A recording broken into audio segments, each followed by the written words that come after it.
People say that life-changing moments often come unexpectedly, but sometimes they are disguised as a family dinner, a dazzling feast, bursts of laughter, glasses clinking in celebration, all concealing a betrayal that had been planned long ago.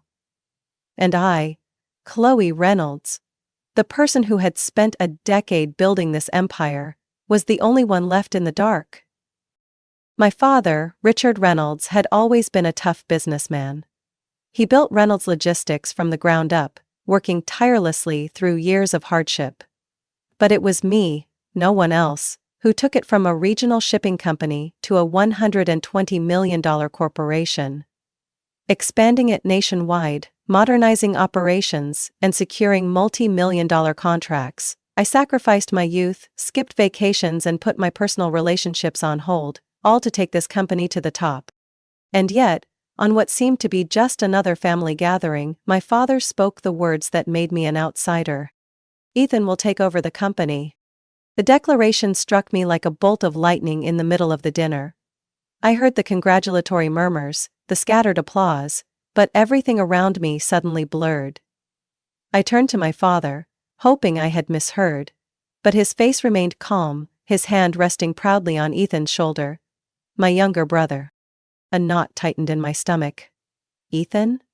The one who had never spent a serious day working in the company, who had burned through untold amounts of money on failed ventures, the one everyone, employees and business partners alike, knew was incompetent?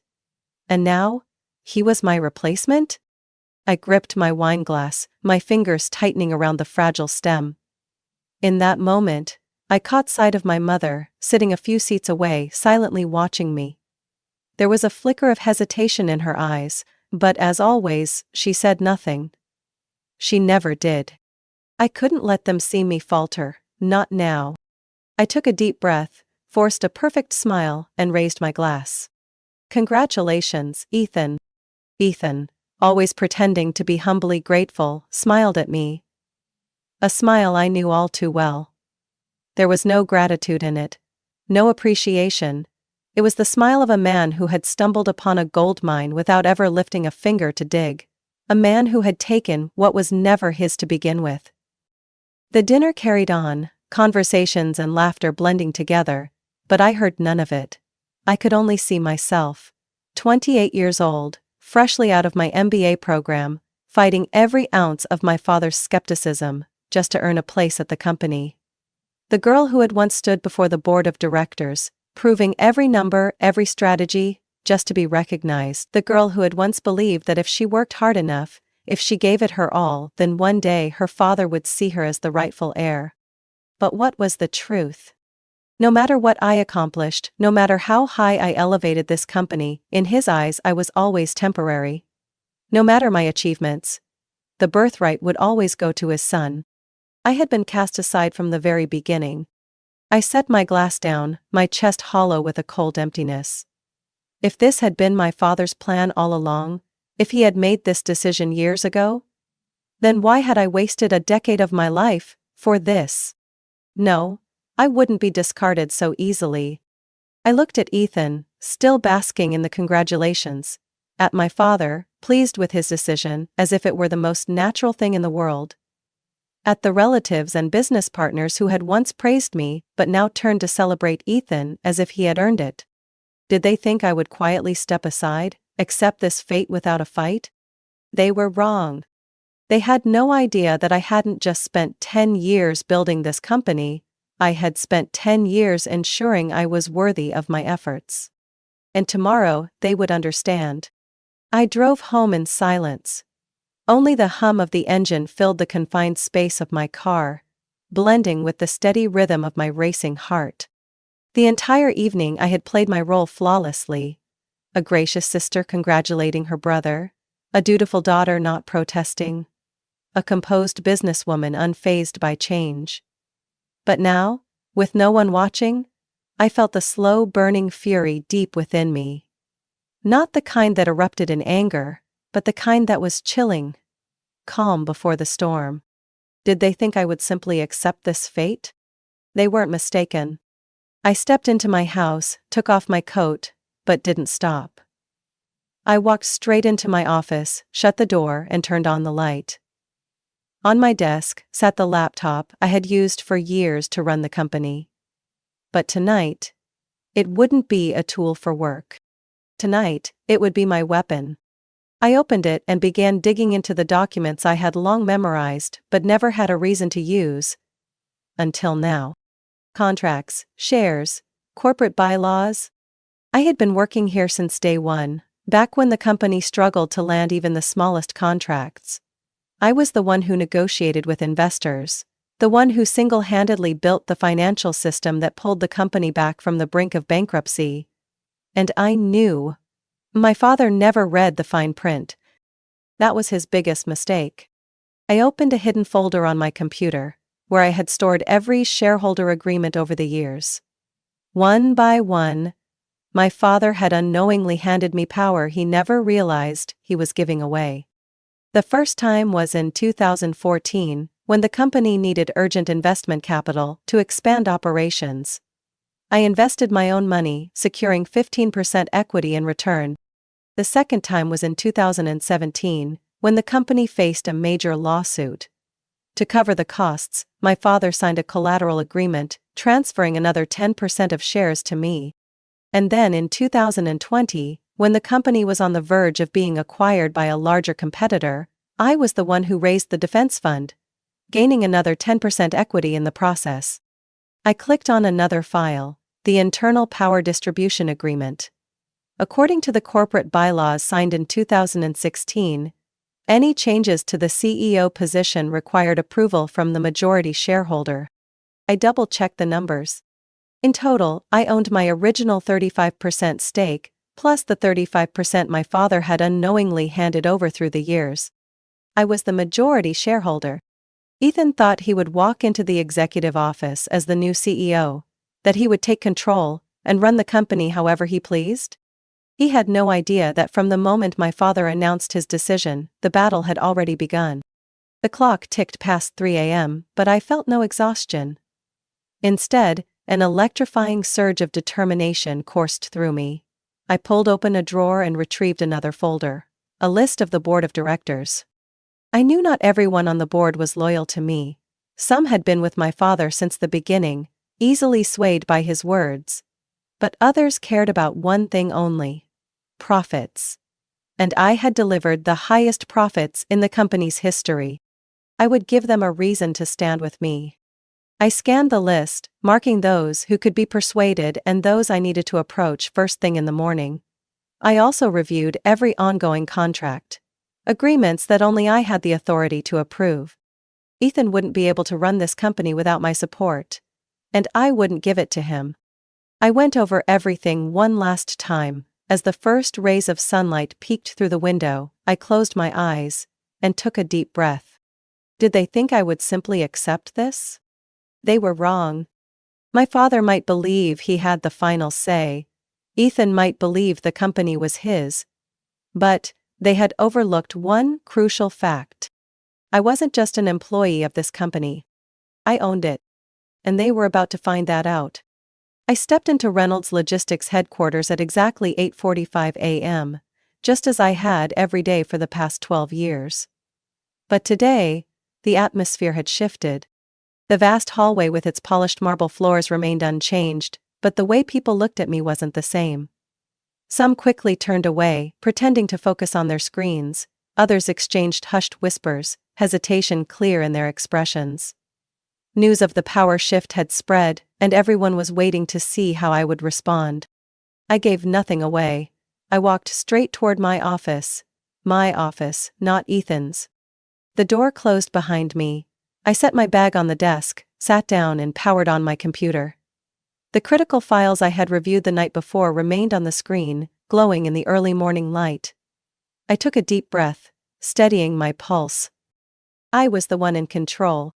And this morning, I would prove it. 9:00 a.m. A sharp, deliberate knock echoed through the room. I didn't need to guess. I knew exactly who was standing on the other side. The door swung open before I could respond. My father, Richard Reynolds, walked in, with Ethan right behind him. My father wore a dark gray suit, exuding confidence like a general who had just conquered an entire kingdom. Ethan, dressed in an expensive navy blue suit, wore a smug smile. He was ready to take over this company. But it didn't belong to him. Chloe, my father said, his voice calm, as if he were making the most natural decision in the world. Ethan will be taking over the company. I leaned back in my chair, crossed my arms and smiled slightly. Ethan, taking over the company? I repeated, feigning contemplation. Yes, I heard, but it seems like you forgot something important. Something you don't even realize. My father raised an eyebrow. What?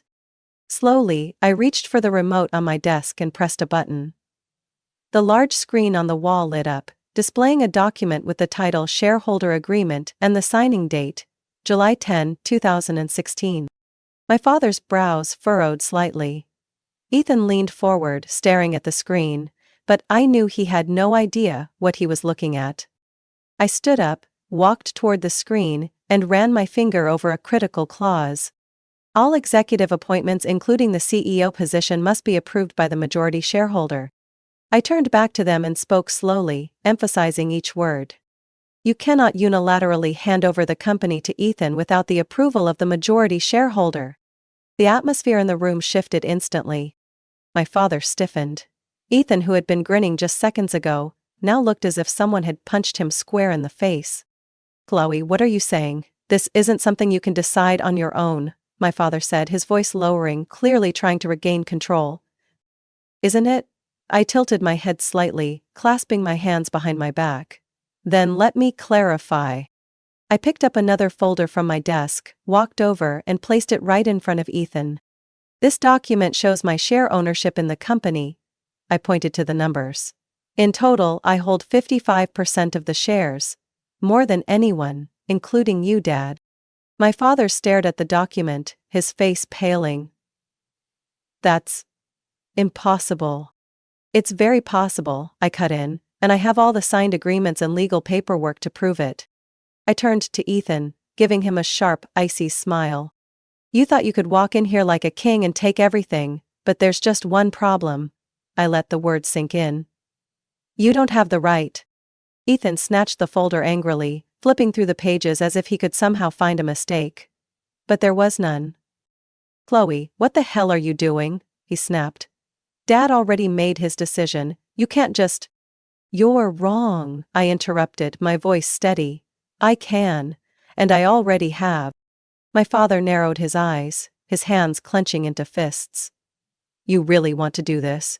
Turn against your own father and family? I took a deep breath, keeping my gaze unwavering.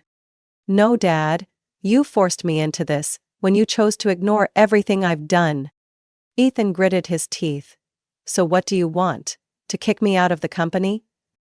I looked him directly in the eyes. No.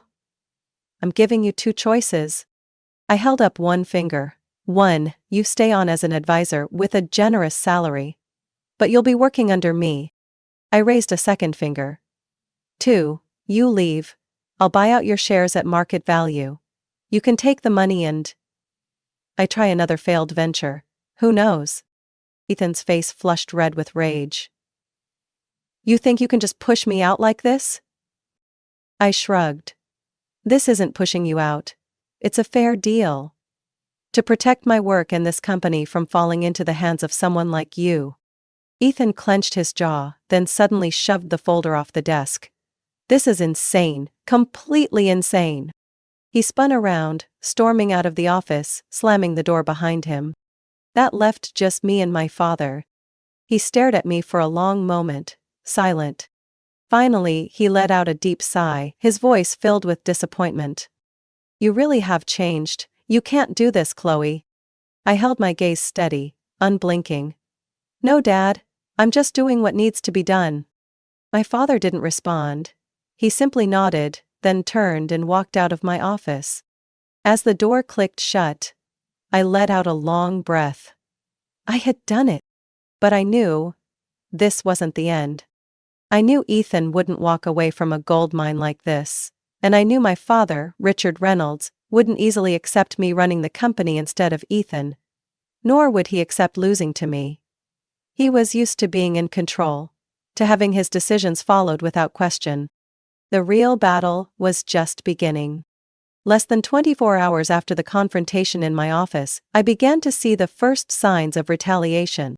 That morning, as I walked into Reynolds Logistics, I could sense the shift in how people looked at me.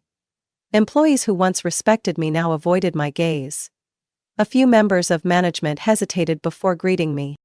It didn't take long to find out why. I opened my email inbox and saw a flood of newly published articles. Internal conflict at Reynolds Logistics, a father-daughter power struggle. Lily Reynolds, the ambitious daughter who pushed her father and brother out of their own company? I clicked on one.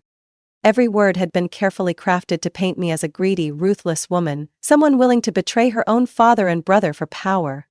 My father hadn't needed to say much. He had simply met with a few reporters, dropping vague yet suggestive statements like, "I only ever wanted the best for my family," or, "I never thought Chloe would take things this far." And that was all it took to set off a media storm. Ethan, of course, played his role as the victim to perfection. He appeared on a business news channel, his voice low, his expression pained. "I never thought Chloe would do this to our family. I just wanted to help grow our company into a global powerhouse. The company my father spent his life building. But she didn't want me there. She schemed to take control."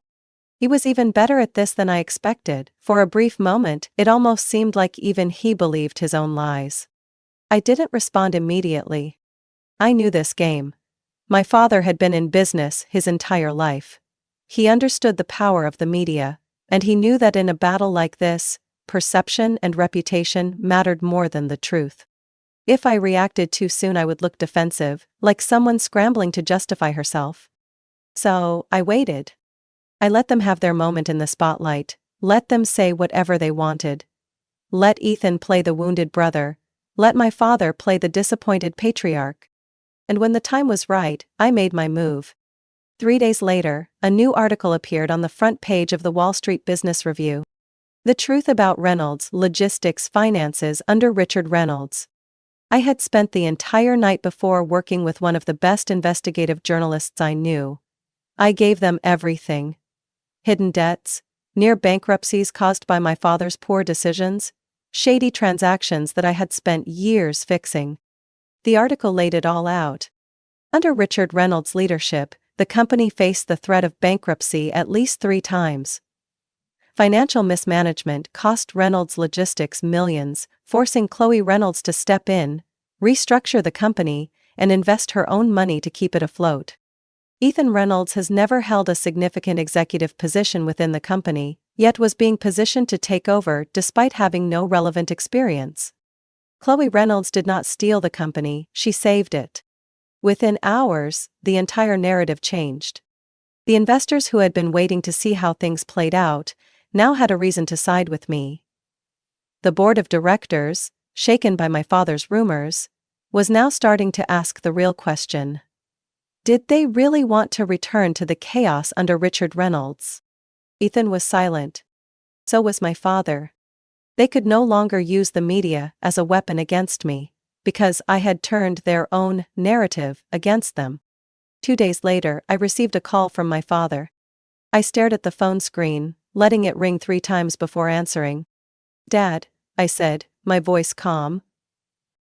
"Chloe," my father sighed. "You didn't have to do this." I smirked. "Didn't have to do what? Expose the truth?" "You know how the media can twist things," he said. "We could have handled this internally." I leaned back in my chair, crossing my arms. "Dad, I already gave you the chance to do that. You refused. And now, you want me to walk away?" My father was silent for a long moment before he finally spoke, his voice slower. "Do you even care about this family anymore?" I let out a quiet laugh. "You chose Ethan. Now, I'm only protecting what's mine." He sighed again, and I could hear the defeat in his voice. "I underestimated you," he admitted at last. I closed my eyes and took a deep breath. "Yes," I said softly. "You shouldn't have." The call ended. I set my phone down on the desk and looked out the window. The battle wasn't over. But I had taken control of the game. They had tried to paint me as the betrayer. But now, everyone knew the truth. I wasn't the one who stole this company. I was the only one who truly deserved to own it. 2 weeks after the article exposing the truth, the storm finally settled. The whispers, the probing phone calls, the tense board meetings. All of it began to fade into the past. I had secured my position, and more importantly, I had proven I was worthy of it. But there was one thing I knew for sure. My father wouldn't just walk away and leave this company to me without a fight. So when I received another call from him, I wasn't surprised. I stood in the conference room on the top floor of Reynolds Logistics, overlooking the city skyline as my phone rang. I let it ring 3 times before picking up. Dad. On the other end, my father took a deep breath. Chloe, we need to talk. I turned away from the window, leaning against the desk, my voice steady but devoid of the softness it once had. You've already said everything you needed to say to the media. What more do you want? My father was silent for a long time. When he finally spoke, his voice was lower, more tired. I'm stepping back. I won't fight this anymore. I closed my eyes for a brief second, allowing myself a fleeting moment of relief. Good, I said simply. My father let out a dry chuckle through the phone. I knew you wouldn't try to stop me. I only hold on to what's worth keeping for the future of this company. A long pause stretched between us. After everything, I knew that no matter how skilled of a businessman my father was, he was still a man of the old world. A man who believed that power should be passed from father to son. And I, no matter how capable, had never been part of that inheritance plan. But now, he had no choice but to accept reality. I'll be selling you my remaining shares, he finally said. I'll keep a small stake as an investor, but I won't be involved anymore. I nodded silently, even though he couldn't see it. And Ethan? I asked. My father sighed. He'll have to accept it, he's leaving. I wasn't surprised. Ethan never had the strength to fight to the end. Once he saw he couldn't win, there was only one path left for him. To walk away with the money I had offered. Good, I repeated. My father fell silent for a long time, then finally, almost as a whisper, he said, I underestimated you. Something tightened in my chest. It wasn't pain. It wasn't regret. Just emptiness. I had once longed to hear words of recognition from my father. I had once believed that if I worked hard enough, if I dedicated enough of myself, he would finally see me. But the truth was, he had never once acknowledged my efforts. And now, I no longer needed his validation. Good luck with whatever you do next, I said, my voice devoid of emotion. He let out a small chuckle. Thank you. The call ended. And with that, an old chapter officially closed. After my father left, I finally did what I should have done long ago. I rebuilt the company in my own vision. I didn't just maintain what I had created, I transformed everything. I fired the senior executives who had remained loyal to my father and Ethan, replacing them with people who were truly capable. I modernized our management systems, investing in technologies my father once dismissed as unnecessary. Most importantly, I changed the corporate culture, turning the company from one shackled by outdated thinking into a dynamic, innovative, and stronger corporation than ever before. The result? Within a year, Reynolds Logistics surpassed a $200 million market valuation. For the first time in company history, we expanded internationally. I signed contracts with partners my father had once deemed out of reach. The company they had tried to take from me was now thriving more than ever, under my leadership. A year later, I saw my father for the first time since he left the company. We met in a quiet restaurant, no reporters, no cameras. He looked older, maybe from the stress of the past year, or maybe because he had finally realized his time had passed. I read about your partnership with the international shipping conglomerate, he said, swirling his glass of wine. It was a smart move. I smiled. I know. He shook his head slightly, a faint smirk on his lips. You don't need my approval anymore, do you? I met his gaze directly. No, Dad. I never really did. A silence passed between us. But this time, it wasn't hostile. No more battles, no more schemes. Just a father and a daughter, sitting across from each other after a long war. He raised his glass. Then, congratulations, Chloe. I lifted mine, clinking it gently against his. To new beginnings. Not to victory, but to reclaiming what was mine, and finally realizing I no longer needed anyone's recognition. 1 year after I took control of Reynolds Logistics, I sat alone in my office, staring out at the city skyline through the floor-to-ceiling windows. Below, the world moved forward as it always had. Freight trucks left the warehouses. Multi-million-dollar deals were signed. New employees walked into the building, hopeful for a future I had built. All of this was because of me. Reynolds Logistics was no longer a family business. It was a corporation. I had won. So why did I still feel an emptiness inside? That evening my phone buzzed with a message from my father. Dinner tomorrow? No explanation, no pressure, just a simple question. I stared at my phone screen for a long moment before finally replying. Okay. We met at an old-fashioned restaurant tucked away in a quiet street, far from the bright lights and endless business meetings. My father looked different. He was no longer the imposing man who carried the presence of a powerful executive. Something in his eyes had changed. A weariness, perhaps a quiet acceptance. I sat across from him, setting my phone on the table without saying a word. He watched me for a long time before finally speaking. You did well, Chloe. I raised an eyebrow slightly but didn't respond. He sighed, setting his wineglass down. I thought that if I gave the company to you, you would ruin everything. I was wrong. I let out a faint, humorless laugh. You never believed I could do it, did you? He didn't deny it. A silence stretched between us, not the tension of an ongoing battle, but a different kind of emptiness. The realization that no matter who won or lost, something had been permanently lost. My father slowly turned his wineglass in his hands, staring at the table as his voice lowered. I thought keeping the company and the family was the most important thing. He paused, then looked directly at me. But the family is gone. Something in my chest tightened for a brief second, but I didn't let it show.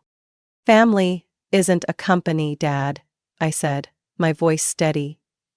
But you never saw me as part of the family when it came to the business. I was just a placeholder.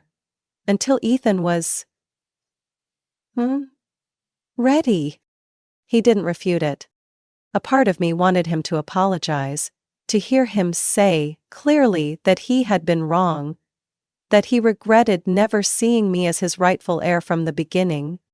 But that wasn't going to happen. He was Richard Reynolds. He never apologized. Instead, he spoke slowly. I know you don't need my approval anymore. I looked at him, and for the first time in a year, I realized it was true. I no longer needed my father's recognition. I no longer sought his validation.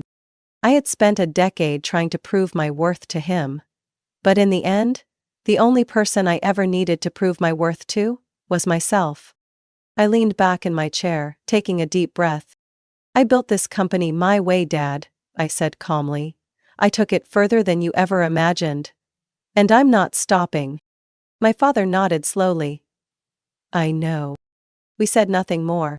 There were no reconciliatory hugs, no miraculous reconnection like in fairy tales. We were simply two people who had stood on opposite sides for too long, and now, we both understood that the distance between us would never fully disappear. Finally, my father raised his glass. Congratulations, Chloe. This time, when I clinked my glass against his, I felt no anger, no disappointment. I only felt peace. That night, when I returned home, I stood by my office window, looking out at the glittering city lights. I had everything I had ever dreamed of: power, success, respect. But I had also lost things I once thought mattered: family, relationships, and perhaps a part of myself. I had no regrets. I knew that if I had to choose again, I would still walk this path. But I also understood one thing: victory always comes at a price. And I was willing to pay it.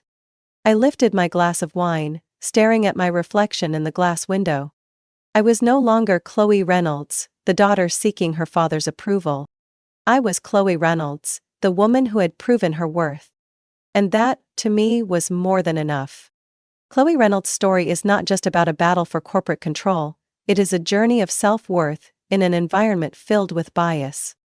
It reflects a common reality: women in business are often underestimated and must fight twice as hard to be recognized. Chloe's success did not come from talent alone, but from her persistence, strategy, and the courage to stand against those who once dismissed her. This story serves as a reminder that true worth is not defined by others' validation, but by what we build for ourselves.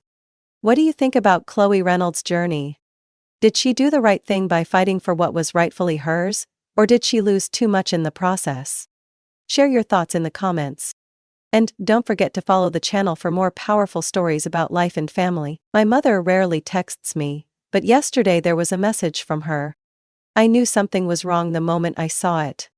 Family meeting, 7 p.m., mandatory attendance. No greeting, no check-in, just a command. Like I was an employee in their company, not their daughter. I stood in front of the house I had grown up in, my hand hovering over the intricately carved brass doorbell. I knew that behind this door, nothing was waiting for me except disappointment and judgment. A sleek Mercedes sat in the driveway. A bitter reminder that in the Sinclair family, success was measured by prestige, an Ivy League degree, and bank account figures. And me? I had chosen a different path. One they had never understood, and never wanted to. The door swung open before I could knock. "You're late," my mother said, lips pressed so tightly together that I thought, if she loosened them, another reprimand would spill out. I glanced at my watch. 6:58. In this family, even being on time meant I was late. As I stepped into the living room, the tension was immediate. Rebecca, my eldest sister, sat upright on the couch, her lawyer's briefcase neatly placed at her feet. Daniel, the youngest, a successful entrepreneur, remained glued to his phone as if I didn't exist. Lucas, my older brother, was still in his doctor's scrubs, arms crossed, his gaze filled with quiet disapproval. My father stood near the fireplace, hands clasped behind his back, his expression as rigid as a general about to deliver a verdict. "Sit down, Savannah." I glanced at the single chair positioned directly across from all of them. They sat together. I was isolated. An outsider. Slowly I sat down, my back straight, my gaze unwavering. "What is this about?" I asked, though I already knew the answer. Rebecca opened her briefcase and pulled out a thick stack of documents. "We've discussed the future of the family's public image," she said, her tone as cold as if she were arguing a case in court.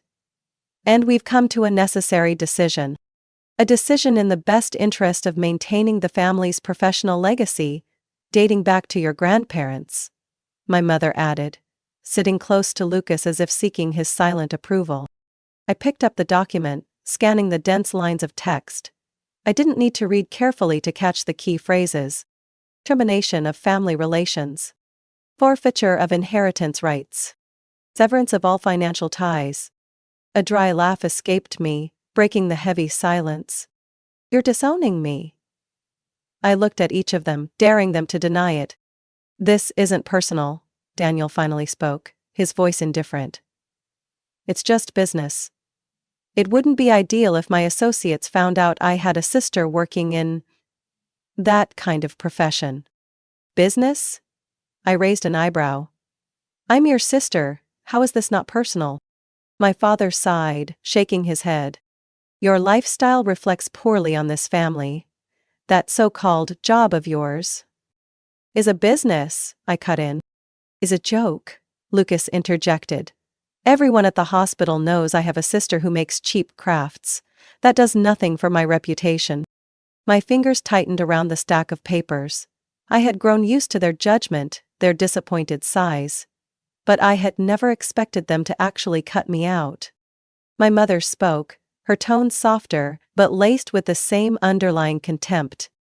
"We gave you every opportunity, the best schools, connections, support. But you threw it all away to play with glue and paint?" I took a deep breath, forcing down the anger rising in my chest. "Where do I sign?" My mother blinked, as if she had expected rage or begging, but not indifference. "Savannah, if you reconsider," I asked. "Where do I sign?"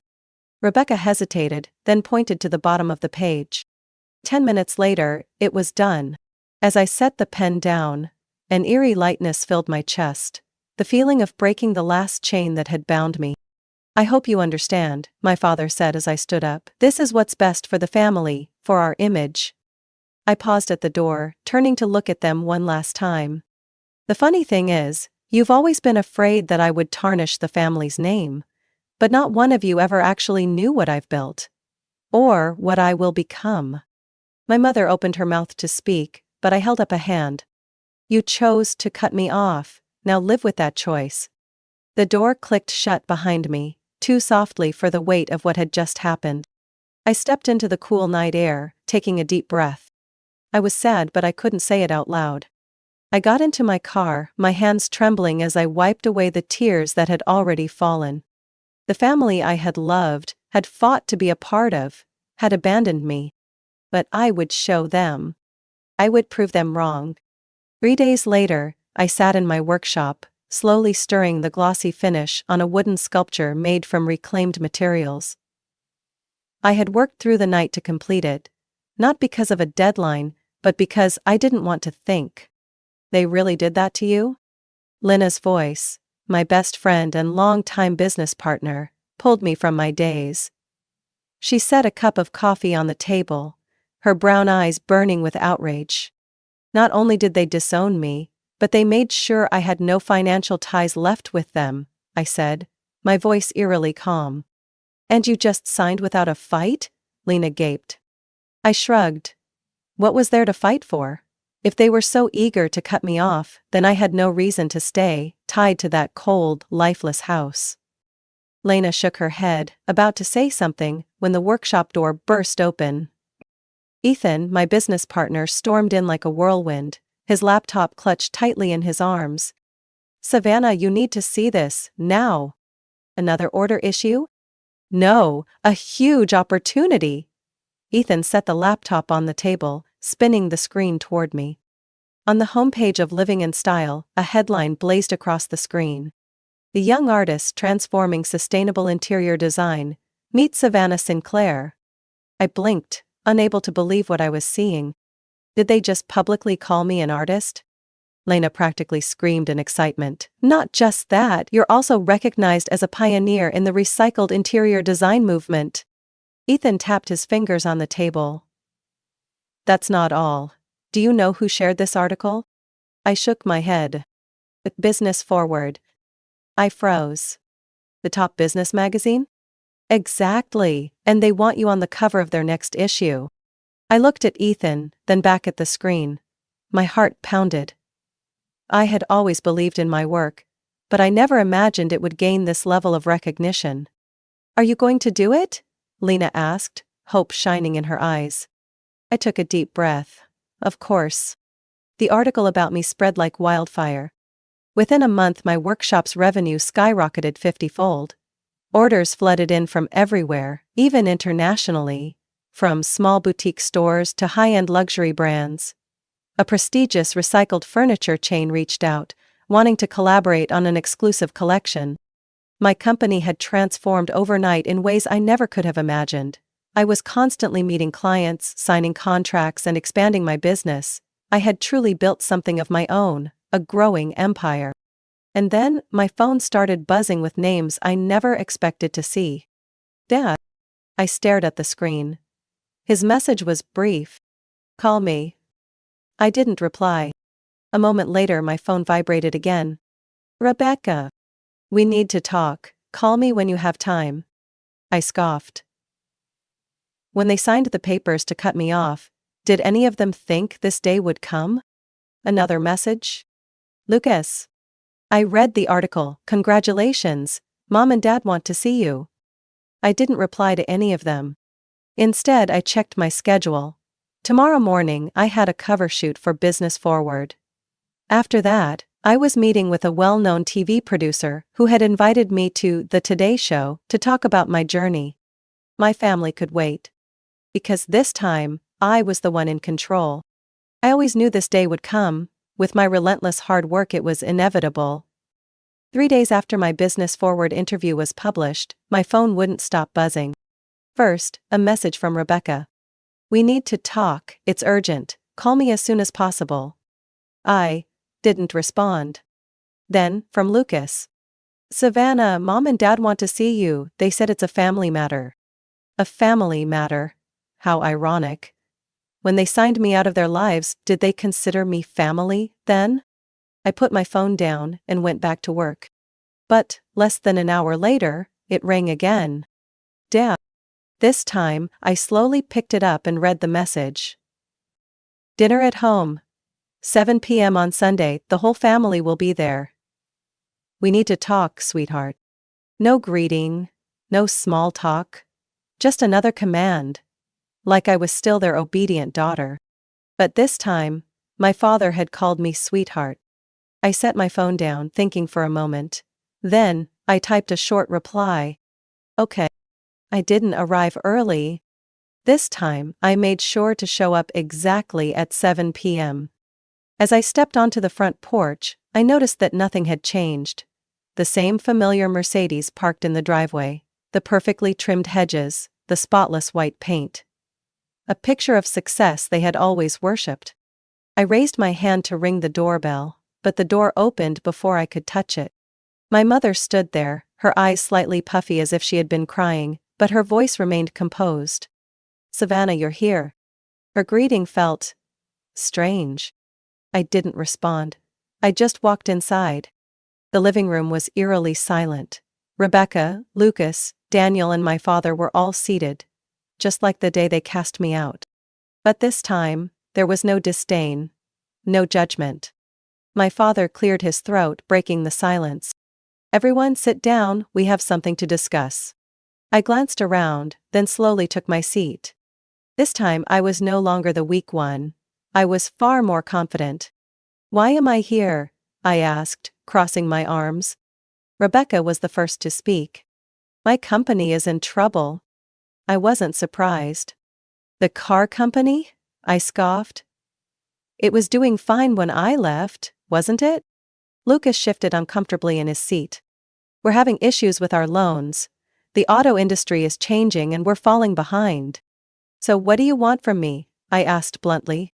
My father slowly placed his hands on the table, his expression serious. "We want to partner with you, Savannah." Silence filled the room. I looked at each face in front of me, masking my amusement. So they had finally realized my worth. But I hadn't come here to help them on their terms. Leaning back, I let a small smile play on my lips. "All right, let's talk conditions." I agreed to meet them, but on my terms. If they wanted to discuss business, we would negotiate like strangers. We would meet at a restaurant, my choice, and they would arrive on time. I chose the Langston, one of the most exclusive restaurants in the city, the same place my family used to brag about being regulars. But times had changed. Now I was the VIP. I arrived exactly on time, no earlier, no later. As I stepped inside, the staff immediately recognized me. "Good evening, Miss Savannah," the manager greeted me with a warm smile. "Your table is ready. The chef has also prepared a special menu for you tonight." I nodded in acknowledgement and followed him to the private dining room. My family was already there. My mother sat stiffly, clutching her napkin. Rebecca maintained a professional demeanor, as if preparing for a courtroom argument. Lucas had his arms crossed, trying to look confident. Daniel kept his eyes on his phone, but this time, I could see the tension on his face. And my father, the man who always prided himself on being the strong pillar of the family, was looking at me differently now. No furrowed brows, no harsh scowls. I pulled out my chair and sat down slowly. "So, I said, lifting my wine glass. What do you want? My father exhaled deeply, breaking the silence. The company is in crisis, Savannah. The bank has pulled our loans. We have less than 60 days to pay or lose everything. The auto industry is changing too fast, Lucas added. We haven't kept up. No one wants to invest in an outdated family business anymore. But you can change that, my mother chimed in, her voice softer. Your image, your reputation. I let out a quiet laugh. My reputation? I tilted my head. You mean the same reputation you called shameful a year ago? No one spoke. I set my wine glass down and folded my arms. You don't want me, I said, calmly but sharply. You want what I can bring you. Rebecca sighed and pulled out a file. Savannah, we're all adults, this is business. Yes, we made mistakes, but we need to save this company and we need a new direction. If we partner, I let out a dry chuckle. You didn't partner with me when you threw me out of your lives, but now, when the company needs saving, suddenly I'm a valuable business associate? My father gritted his teeth. You don't have to do this, Savannah. Do what, Dad? I tilted my head. Live by my values? Stand by what I believe in? You always told me never to let anyone take advantage of me. Well, if this is me doing this, then congratulations. I'm following your advice. The air in the room grew heavy. A waiter stepped in, quietly placing the appetizers on the table. No one touched the food. After a long silence, my mother placed her hands on the table, looking at me with pleading eyes. You're the only one who can help us. I stared at her for a long moment. Then, I stood up. I used to value family, I said slowly. If, back then, you had simply supported me, I wouldn't hesitate to help you now. But you made one thing very clear. I'm not part of this family anymore. Because my career, my lowly job, was a disgrace to you. I picked up my bag and turned to leave. Savannah, my father's voice called after me, laced with impatience. Name your price. Whatever it is, we can negotiate. I stopped, glancing back at them one last time. You're mistaken, Dad, I said, a faint smile on my lips. My price isn't money. It's trust. And you can't afford it anymore. You threw it away a year ago. Then I walked out of the room, leaving them with their untouched meals and the bitter truth they had never wanted to hear. As I exited the restaurant, I felt lighter than ever. 3 months ago they pushed me out of their lives. Now, as everything crumbled, they wanted me back. Like nothing had ever happened. I said no. And I didn't regret it. But life has a funny way of playing its own games. Not even 2 days later, another door opened. One I had never dared to dream of. You need to sit down, right now. Ethan burst into the workshop, his face beaming with excitement. I glanced up from my workbench, where I was carefully arranging stained glass pieces for a new project. What's going on? I muttered, but Ethan was already rushing forward. No, Savannah, you really need to see this right now. He set his laptop down in front of me, the screen displaying an email from a name I never expected to see. The Museum of Modern Art. MoMA. I froze. They want my work? Not just that, Ethan gasped. They want you as the featured artist in their upcoming sustainable art exhibition. This isn't just a big opportunity, Savannah. This is the pinnacle. I sat there, staring at the screen, my mind spinning. MoMA, one of the most prestigious museums in the world. If I accepted, my work wouldn't just be featured in fashion magazines or high-end showrooms. It would become art. It was everything I had ever dreamed of. I slowly leaned back in my chair, feeling the heavy thump of my heartbeat in my chest. But when one door opens, the past always finds a way to knock. Just a day later, a message from Lucas appeared on my phone. Mom has been crying a lot. Dad too. Can you come see them? I didn't respond. A few hours later, Rebecca sent a long email. Her words weren't as sharp as usual. There was a rare hint of sincerity. Savannah, I know we were wrong, we acted like fools, but please, think about Mom. She really needs you. I turned off my phone, telling myself I wouldn't let emotions sway me. But that afternoon, something changed everything. A letter arrived, something I had never received from my father before. Slowly, I opened the envelope and recognized the strong, familiar handwriting. Savannah.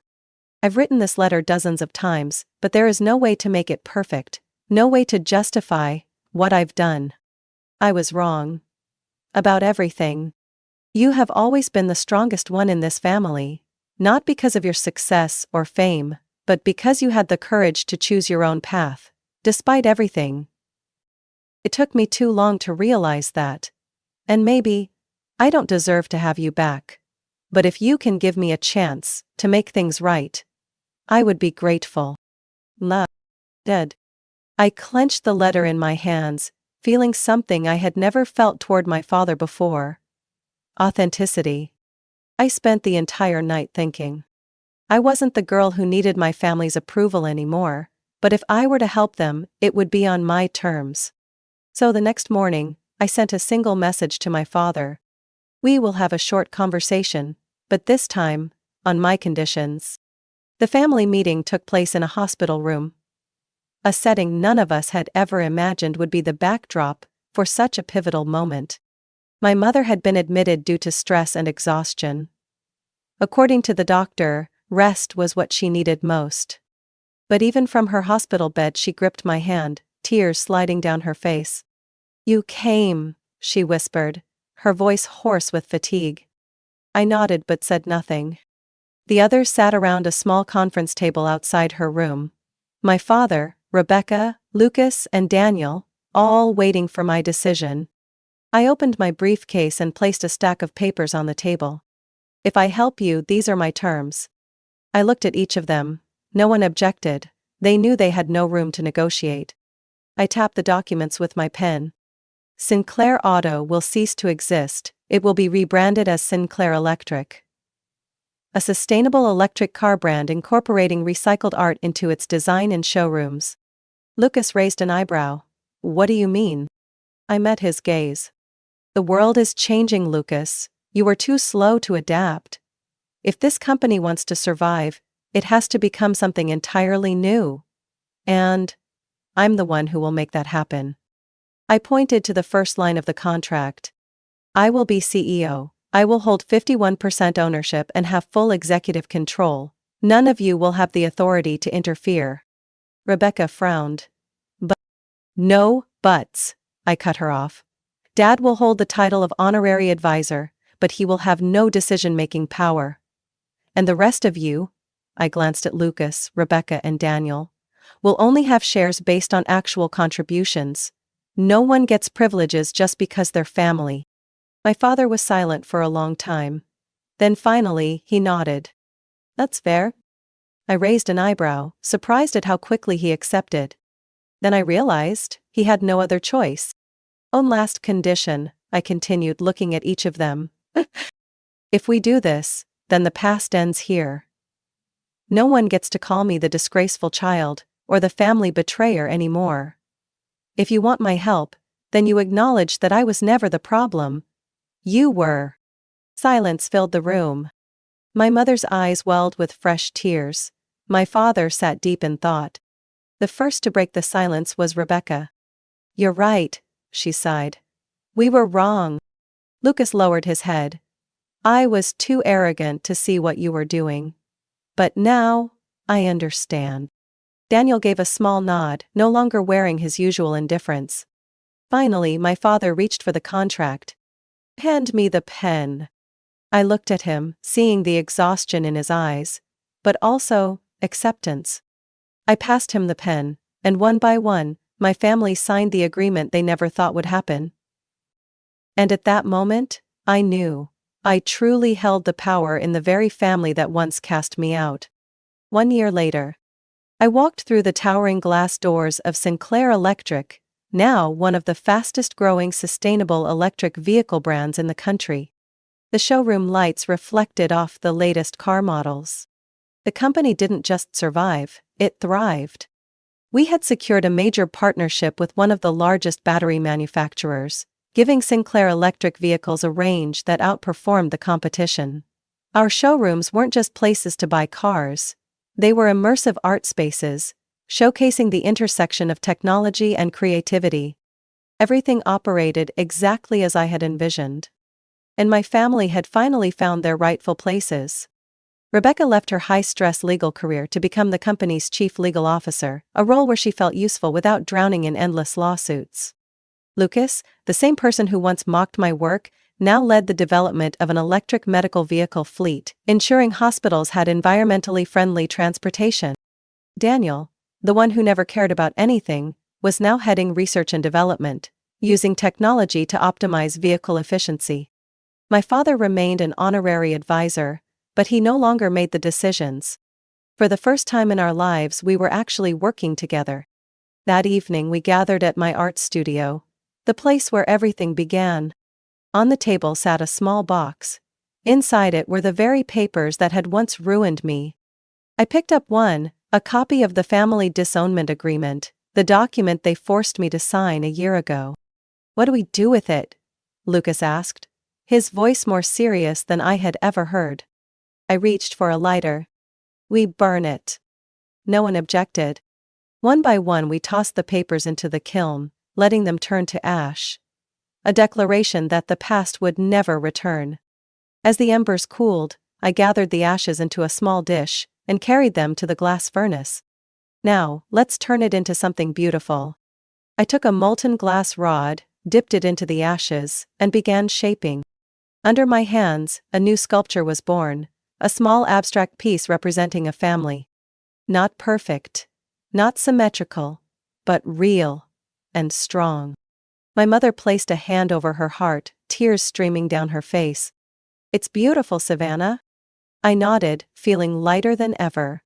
It wasn't just a sculpture, it was a symbol of our rebirth.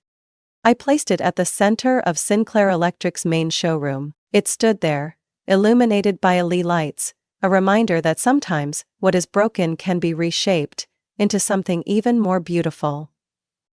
And this time I was in full control of my future and the company that once rejected me. The grand opening of Sinclair Electric's third branch.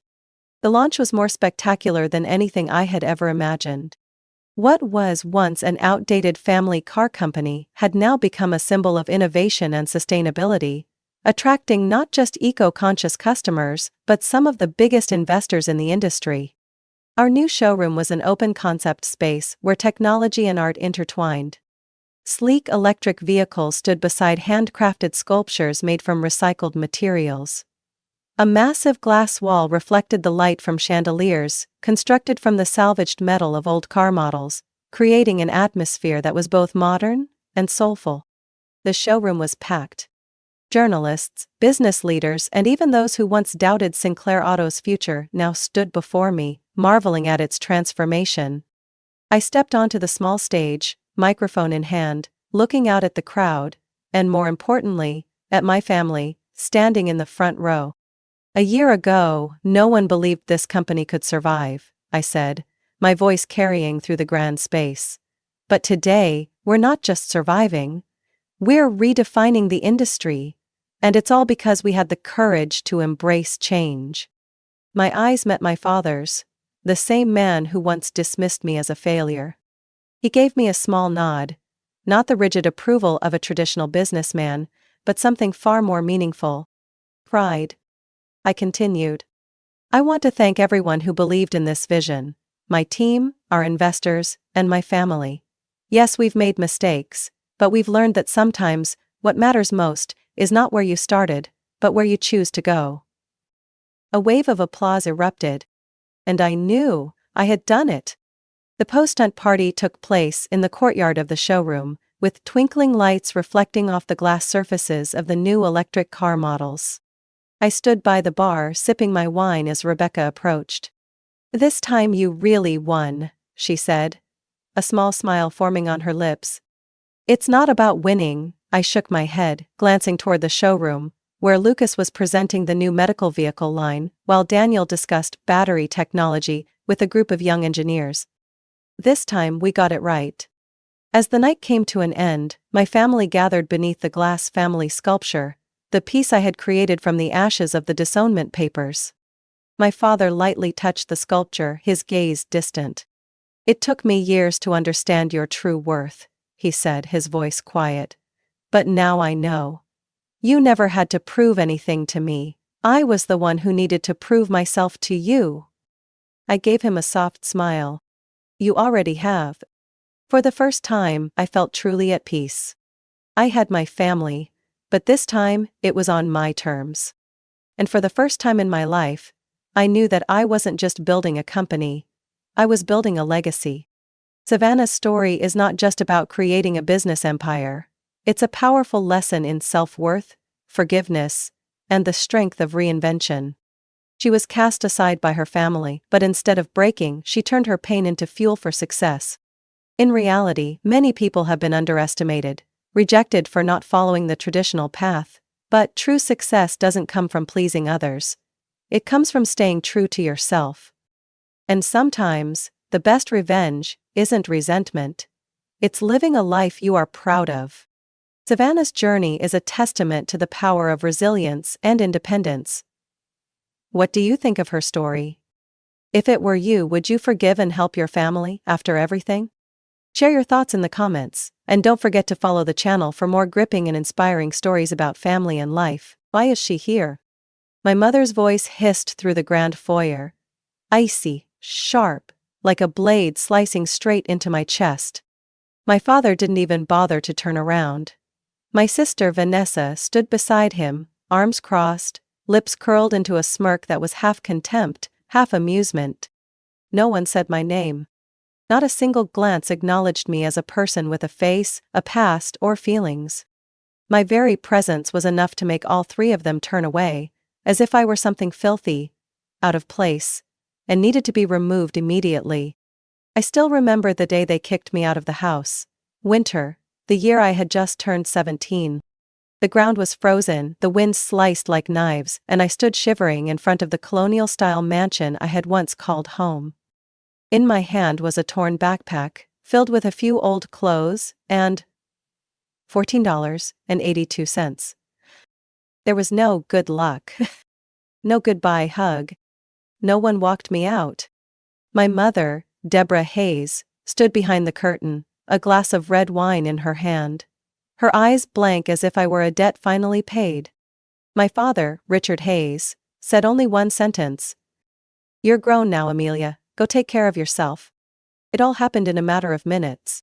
No one asked where I was going. No one asked if I had somewhere to sleep. Not even if I had enough money for dinner.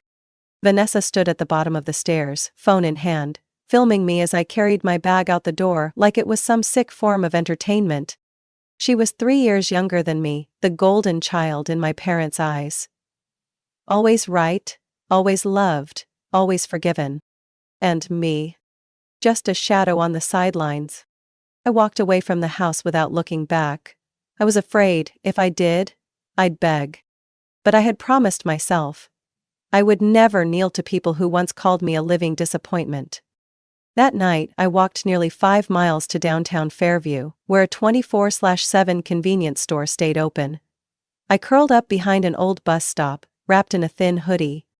The wind howled through cracks in the bricks, slicing into my skin like glass. My stomach ached with hunger. Every breath burned in my chest. But I didn't cry. I couldn't. Tears would freeze before they reached my cheeks. The next day I wandered the streets, looking for a place to stay. The church? Closed. The community center? Overcrowded. I tried getting a job at a bakery, a coffee shop. No one would hire a girl with no address, no social security number, no ID. My stomach growled so loudly that people turned to stare. That second night, I slept behind a dumpster, behind McKinley's Deli. The only warmth came from the kitchen exhaust vent. My clothes smelled like grease and burnt meat, but at least I didn't freeze to death. I curled up in my coat, hugging my backpack like it held the last piece of my childhood. Every sound startled me, a car, a metal door, a barking dog. I knew I could be robbed, assaulted, or worse. But I had no other choice. On the third day I tried getting a job at a car wash, but the manager looked me up and down and said, We don't hire strays. I felt my face flush, but I kept my cool. I was used to being looked down on. That night, I went back behind McKinley's, but someone else had already claimed the spot. A homeless man sleeping with an empty bottle in his arms. I didn't dare go near. I walked around to the back of a small diner called Ruby's Grill. The back door was slightly open, warm yellow light spilling out. As I peeked inside, a voice called out, "What are you doing?" I jumped. A middle-aged woman stood in front of me, curly brown hair, flour-dusted apron, holding a long-handled ladle. She didn't look at me like a stranger, she looked like she had seen me long before I ever knocked. I was speechless. But before I could turn to leave, she said, "If you're planning to sleep behind my kitchen, you might as well mop the floor first." I froze. Then nodded. Her name was Ruby Delaney, owner of the diner. The first person in 3 days of hell who looked at me like a human being. Ruby didn't ask where I came from or demand answers. She handed me a mop, then gestured to a tray of chicken stir-fry noodles on the counter. "Eat first, then work." I ate every bite, then cleaned until midnight. When I finished, she pointed toward the back storage room.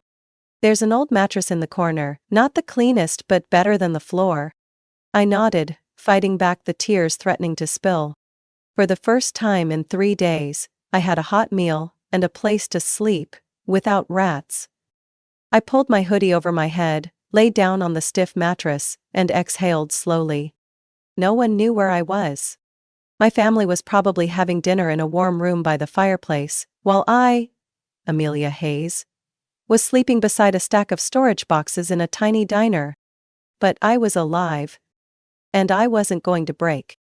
The next morning, I woke to the sound of clanging pots, and the smell of crispy bacon filling the kitchen. My body ached, my eyes stung. But the feeling of lying on something real, not cold concrete, made me want to hold on to that moment just a little longer. "What are you still lying there for? Get up and mop the floor." Ruby's voice rang out, sharp and gruff, like she'd been a cook at a military base for 20 years. I jumped up, nearly tripping over the blanket tangled around my legs. But instead of scolding me, she simply gave me a quick look and tossed a mop in my direction. "Get to work, eat later." I mopped the floors, washed dishes, took out trash, hauled boxes, non-stop from morning until the last customer left just before midnight. My whole body ached like it was falling apart, but for the first time in my life, I felt useful. After 3 days, Ruby handed me an old, faded uniform shirt and a cracked plastic name tag. "Amelia, kitchen assistant." Tears welled up in my eyes. Not because it was beautiful, but because, for the first time, I had a name, a role, a place. Even if it was small. Ruby didn't say much, but her eyes always followed me. When I was dripping in sweat from carrying 10 plates at once, or when my hands turned red from scrubbing dishes in hot water without gloves, she'd quietly leave a towel or a box of bandages on the shelf. No compliments, but I knew she saw me. "You're not a bad kid," Ruby said once while I was peeling potatoes. "You just got kicked out of the nest earlier than most." I lived at Ruby's Grill for nearly a year, working 2 shifts a day, sometimes 3. Tips weren't much, but I saved every penny. I quit smoking, stopped buying candy, even gave up sleep, just to afford night classes for my GED. I studied in the storage room after my shifts, using library books. Some nights I fell asleep at the table, pen still in hand. But every time I remembered my mother calling me a burden, I gripped the pen tighter. When I turned 18, I passed the GED. Ruby didn't hug me or clap. She simply placed a small cupcake with a flickering candle on the table, and said, "Congrats, now it starts." I cried like rain that night, not from emotion, but from feeling alive. I applied to Central Oregon Community College, majoring in business. I knew I couldn't wash dishes forever. I needed to understand money, contracts, how to run a business, like Ruby had done for 30 years. When I got accepted, I nearly screamed from joy. Ruby, as usual, stayed calm and tossed me a ring of old keys. The storeroom won't cut it anymore. Take the spare room upstairs, you'll need it to study properly. I didn't know how to thank her. Ruby never said she cared.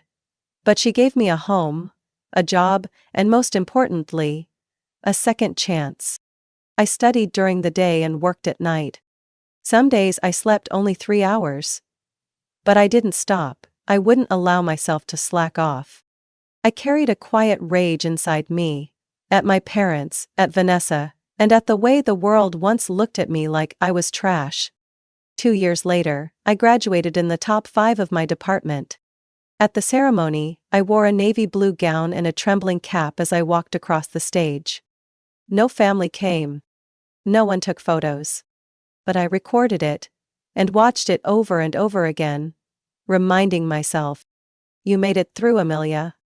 I applied for a full scholarship to the Portland Business Institute, and to everyone's surprise, I got in. When I arrived in Portland, I had exactly $68 in my pocket, and a notebook filled with dreams. I shared a room with 3 strangers, waited tables on weekends, and studied from dawn until midnight. I applied for every internship I could find, from organic dairy shops to hospital food suppliers. Then, the opportunity came. I was offered an internship at NutriMedics, a startup developing medical nutrition for cancer patients. It was unpaid, but I learned everything: branding, supplier sourcing, contract negotiation. I took notes at every meeting, asked questions from warehouse staff to the CEO. 2 years later, I graduated near the top of my class, with an idea I had carried for years. A medical nutrition brand for people with special needs. Cardiac patients, diabetics, post-op recovery. I named it Reclaim, because I knew what it meant to lose everything, and to take it back. I took out a small loan from a young entrepreneur fund, added my modest savings, and started from scratch. I packed each product box by hand, delivered them on my bike, and live-streamed every night to promote their benefits. It took 3 years for Reclaim to gain attention. But when it did, it spread like wildfire across a dry field. By the time I turned 25, Reclaim was making $5 million in revenue. A year later, the company was valued at nearly $20 million after our first round of investment. I signed distribution deals with the largest hospital network in the Pacific Northwest, and Reclaim became a staple in clinical nutrition. When a reporter asked me the secret to my success, I just smiled. It started with a mop, and one person, who didn't ask who I was. I haven't forgotten those cold nights behind the diner, the sound of my father's door slamming shut, or my mother's eyes filled with contempt. But I also haven't forgotten the smell of Ruby's baked pies, that first mop, or the look in her eyes when she saw me walk across that graduation stage. I survived. I rose. I became someone they never believed I could be.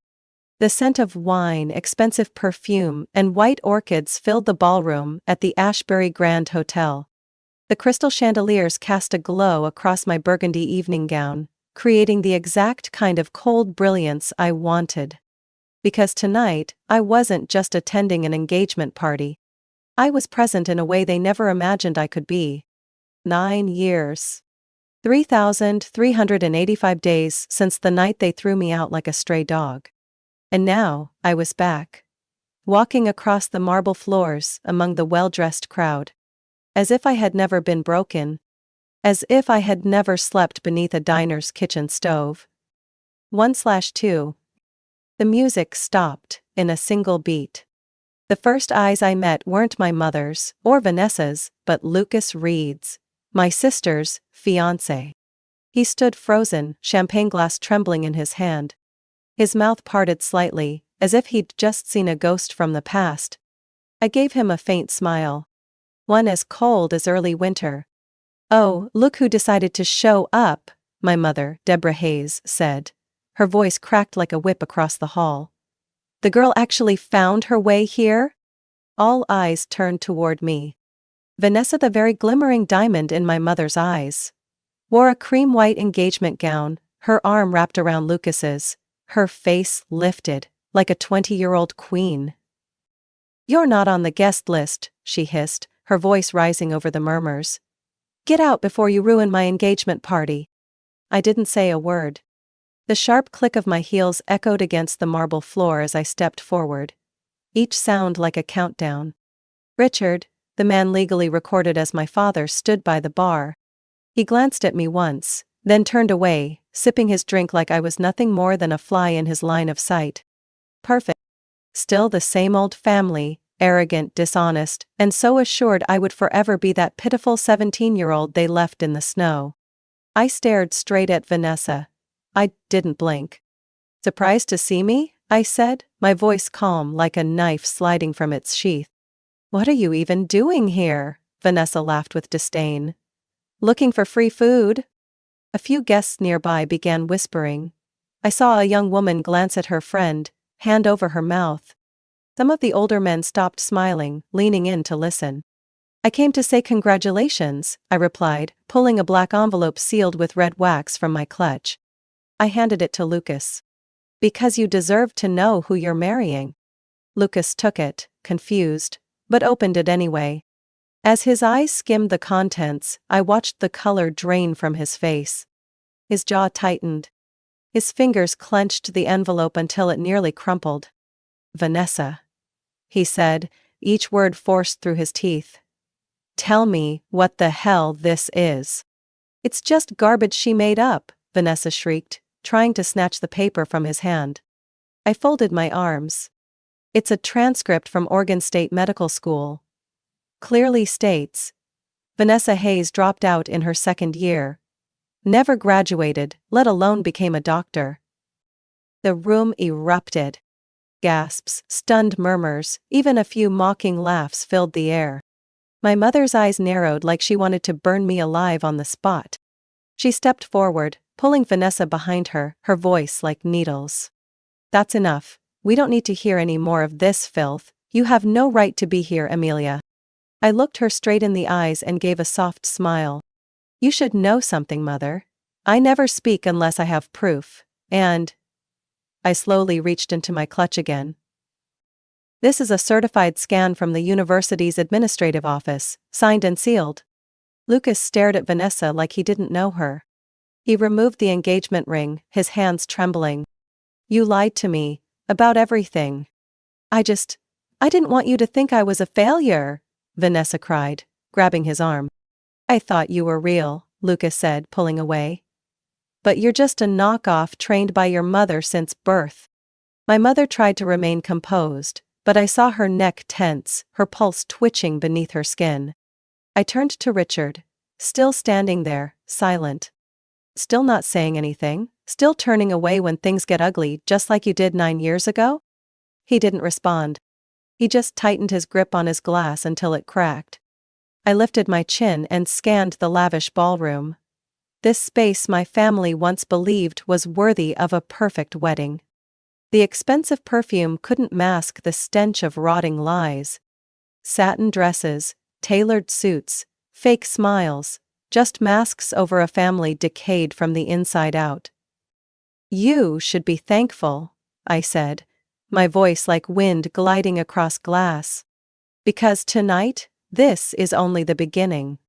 Vanessa nearly lost it. She lunged at Lucas to grab the papers, but he stepped back, as if she'd just punched him in the gut. I didn't move. I stood still, holding a glass of orange juice. Cold, tart, and symbolic of this exact moment. You think some worthless pieces of paper can destroy me? Vanessa screamed, her face flushed, hair disheveled. I'm an intern at St. Helena. The whole city knows that. I smirked, then slowly reached into my clutch again, this time pulling out a sleek, black USB. I held it up like it was a rare jewel. Well then, let's see who's lying, shall we? The room went dead silent. Whispers faded. A few guests set down their glasses, eyes locked on me.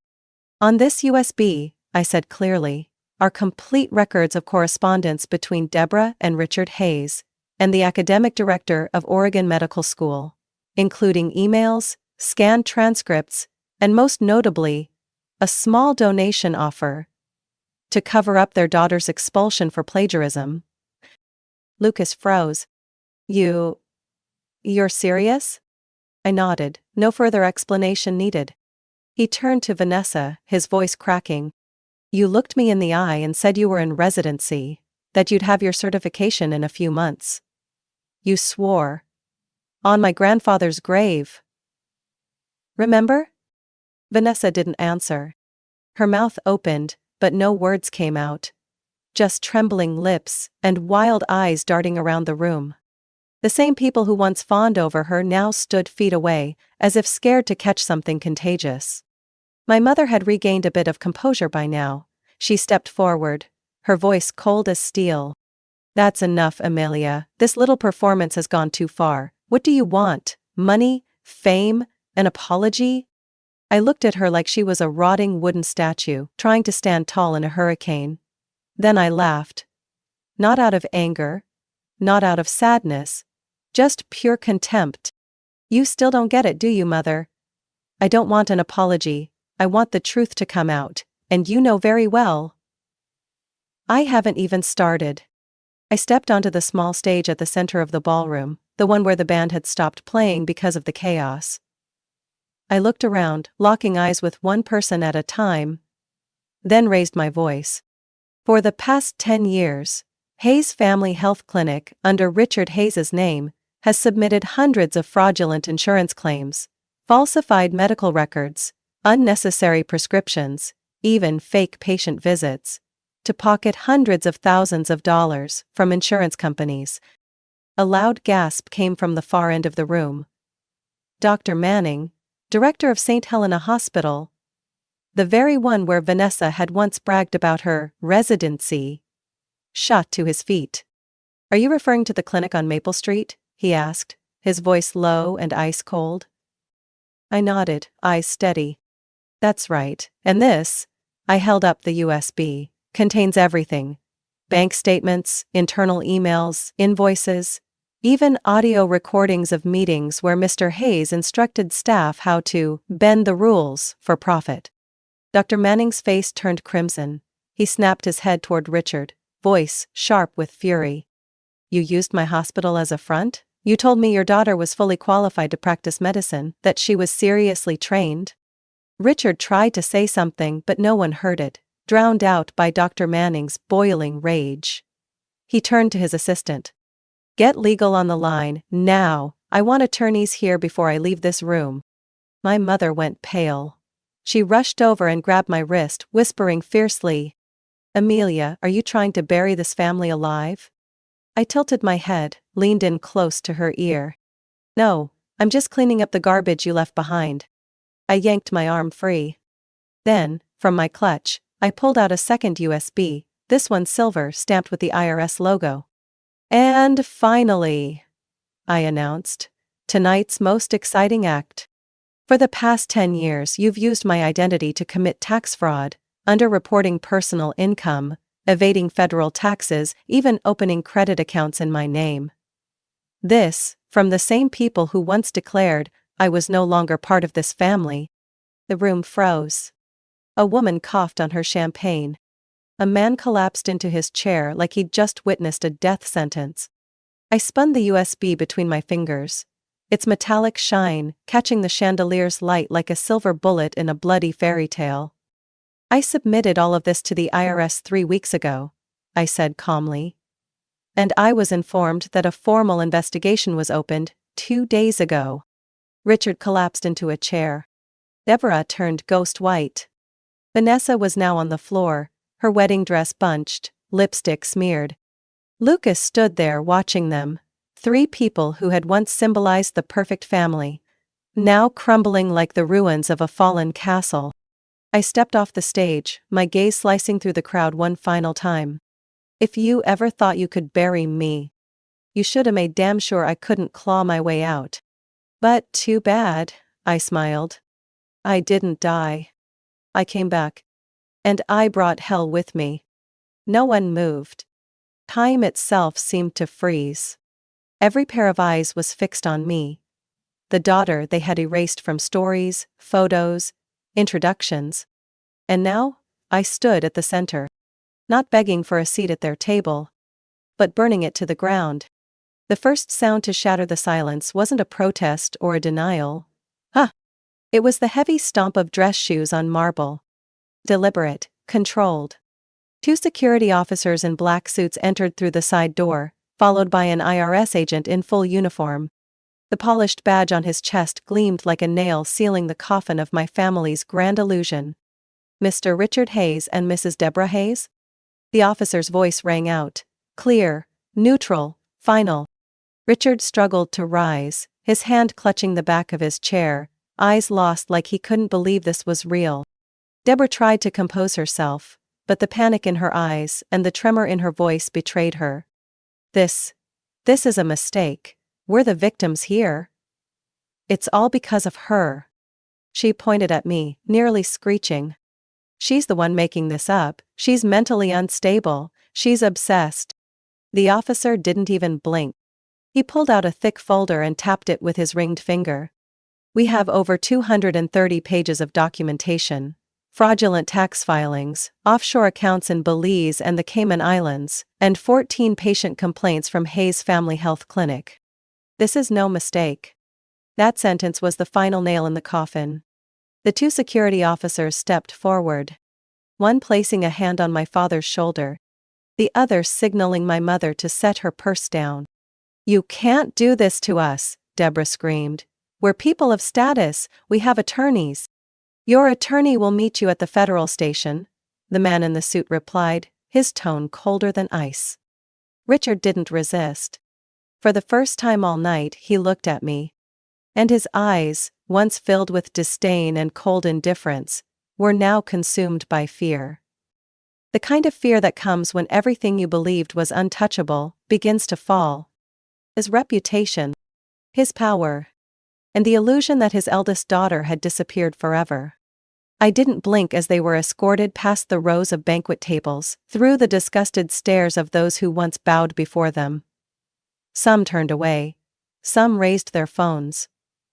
But no one stepped forward to defend them. Not a single person. Vanessa was still on the floor, her wedding dress twisted and rumpled, her makeup smeared like a painting washed out by rain. She clutched her head, her entire body trembling. She didn't scream anymore. She didn't deny. Didn't sneer. All that remained was a broken, exposed mess, stripped bare in front of everyone. Lucas stood a few steps away, his eyes cold as steel. Without a word, he quietly removed the engagement ring from his finger and dropped it in front of her. The ring rolled a few times before settling amid the crumpled lace. The chandelier's light bounced off the metal, but it no longer held any value. "Lucas," Vanessa whispered, looking up. "I didn't think it would go this far. I was wrong. I'm sorry. Please don't leave me." "Sorry?" Lucas repeated, his voice hoarse. "You lied to me, to my family. You deceived a hospital and used your name to milk everyone's trust. And now you say sorry?" Vanessa crawled toward him, her dress dragging like the corpse of a swan through a grand ball gone wrong. "Mahalia, please," she sobbed, her voice fractured. "You're my sister. You know I didn't mean to. It was Mom. She made me. I didn't have a choice." I looked down at her. The one our mother once called the only pride of the Hayes family. The one who laughed when I was thrown out, who filmed it for the internet like it was some sick joke. Now she was on her knees, arms outstretched, begging for a thread to keep her from drowning. "You didn't have a choice?" I echoed, my voice barely above a breath. "And what about me? 9 years, did I have one?" Vanessa burst into tears, black streaks of mascara sliding down her cheeks. "I'm sorry. I'll do anything.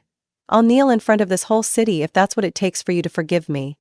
I bent down, looked her straight in the eyes, those once confident, gleaming eyes that used to look at me like trash. "Forgiveness?" I let out a quiet laugh and shook my head. "No, Vanessa, forgiveness isn't something you get to ask for, and it's not something I need to give." I turned away, leaving her trembling on the floor. As I walked toward the exit, whispers rose behind me like ocean waves. The crowd parted to make way, as if I were a storm that had just torn through the room. I didn't look back. Not at my mother, not at my father, not at my sister. Because it was over. And I hadn't come back to save them. I came back to end it. I stepped out of the Ashbury Grand at exactly 10:12 p.m. The December wind whipped across my face, cold, but not as bitter as that night 9 years ago, when I stood outside their house with nothing in my hands. This time, I didn't shiver. I didn't cower.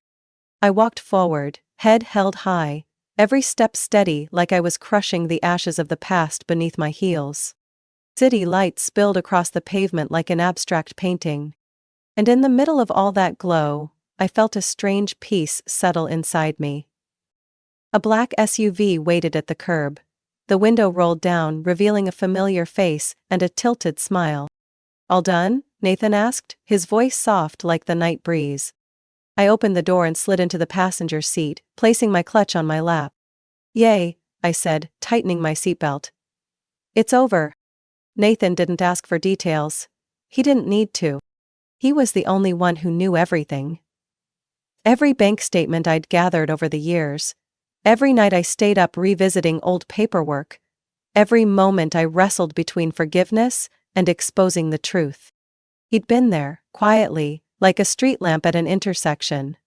Never pushing me one way or another, but always shining just enough for me to see I wasn't alone. He looked at me for a long moment, then raised an eyebrow with that calm, dry wit of his. "So, what now? Want to drink, dance on a table, or burn your sister's wedding dress?" I burst out laughing, really laughing. Not the cold, mocking kind from earlier, but a true laugh, rising from my chest, light and clear like the first sound after a long dark dream. "Cake," I said, eyes still sparkling. "I want cake. A big slice of something sweet. With frosting, chocolate, and lots of strawberries." "Cake?" Nathan tilted his head with a grin. "You just turned a banquet hall into the crash site of a prestigious family legacy. Walked out like a queen stepping off her throne, and now you want cake?" "Yes," I nodded, eyes fixed ahead. "Because I didn't do all that for revenge. I did it to be free. And there's no better way to celebrate freedom than with a really good slice of cake." Nathan went quiet for a second, then pressed the gas. The SUV glided smoothly down the street, leaving behind the blinding lights of the fancy hotel, and heading toward the part of town where we both felt we belonged. The place with jazz music spilling from a little corner cafe, and an old neon sign that read, "Grace's Bakery. Open late." Grace, a retired 5-star chef from Louisiana, opened the bakery after leaving fine dining behind. Nathan and I had been there a few times. She couldn't remember anyone's name, but she always remembered what her customers liked to eat. When I walked in, Grace was knitting behind the counter, her glasses slipping down her nose. She looked up at me, squinting. "The girl who loves chocolate cake with strawberries, back again, huh?" I smiled and nodded. "Tonight I want 2 slices. And a scoop of vanilla ice cream." Grace smirked and set her knitting down. "Something happen? You look like you just blew up a city." Nathan let out a short laugh. "Close enough, Grace." We chose the corner booth, my favorite spot, where the lights weren't too harsh and the music wrapped gently around the unspoken silences.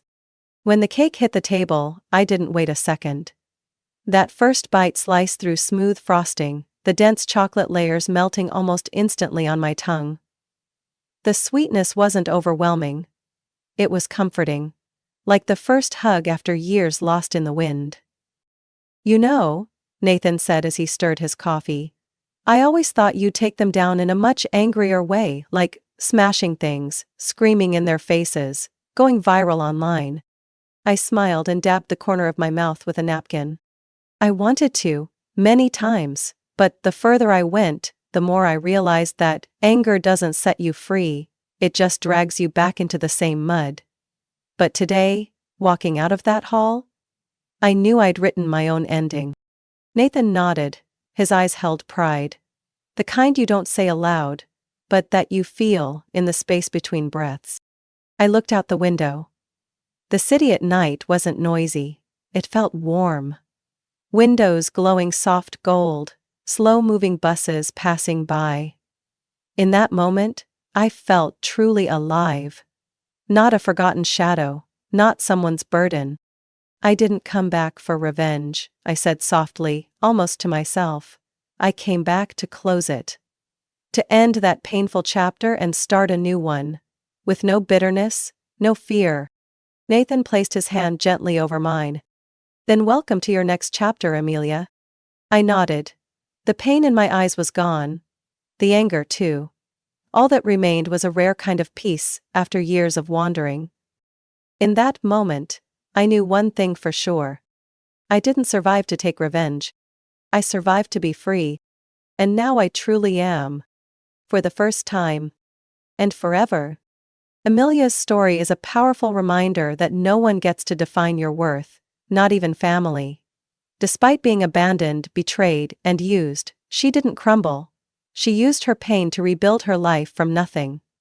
In reality, any of us could be an Amelia, carrying wounds from the past but fully capable of standing up, moving forward, and reclaiming ownership of our lives. Revenge isn't the goal. Freedom, strength, and self-respect are the ultimate win. What do you think about Amelia's journey? Would you forgive or walk away like she did? Share your thoughts below. And don't forget to follow the channel so you won't miss the next emotional, powerful family story. I never thought the day would come when my own sister would kick me out of my own hotel. Mercilessly. In the middle of booming music and fake laughter from people who didn't even know who I was. Get that homeless girl out of here, she's ruining the luxury vibe. That line, coming from Emily, the little sister I had protected throughout our childhood, hit me in the face like a slap, in front of the crowd. I stood frozen. Not from shame, but from pain. And what hurt even more was realizing, everyone in my family knew about this beforehand, and no one stopped it. It was a September evening in Austin, Texas. The Red Cypress Hotel, the place I had poured 10 years of my youth into building from scratch, now turned into a stage for a pretentious birthday party. Emily walked into the grand lobby in a shimmering dress, arm wrapped around her new boyfriend Chase, followed by a group of people dressed like they were attending the Met Gala instead of a 30th birthday bash. I was standing at the front desk, having just wrapped up a final employee check, when she looked straight at me like I was a stain on the marble floor. "Oh my God, who let a homeless woman wander into the hotel?" she laughed. Then turned to a confused staff member. "You, please handle this situation for me. This is a private party. No one is allowed to ruin the vibe." I didn't bother to respond. I just looked at her, into those eyes that showed no recognition, no guilt at all. James. My event manager saw what was happening from a distance and rushed over, his face going pale as he realized I was being insulted by my own client. "I'm so sorry, Miss Hannah, I didn't know when they got in. Do you want me to cancel the event right now?" I just shook my head. No, let them continue. I needed to know how many more people in this mess knew and stayed silent. The answer came faster than I expected. In the lavishly decorated banquet room, with white orchids and golden ribbons, I saw my parents, my mother wearing the dress I gave her last year for their anniversary, and my father, holding a glass of wine, chatting with Chase's family. They weren't even embarrassed to see me. They simply nodded like I was hotel staff. No one asked why I was standing quietly in the corner. No one apologized for what happened in the lobby. Emily stood in the center of the room, raising her champagne glass high. "Thank you everyone for coming, and especially thank you to my big sister, Hannah, who secretly sponsored the entire event tonight." The room erupted in applause. I stood still, numb. I had never agreed to pay a dime for this party, but looking at my mother's pleased eyes, Emily's triumphant smile, and the loud clapping around me, I understood. They had planned it all. They didn't ask, they just assumed I would pay. I pulled out my phone and texted Grace, the hotel's CFO. "Check all tonight's invoices. If there's any expense under my name that I haven't approved, freeze it. Immediately." Then I left the room.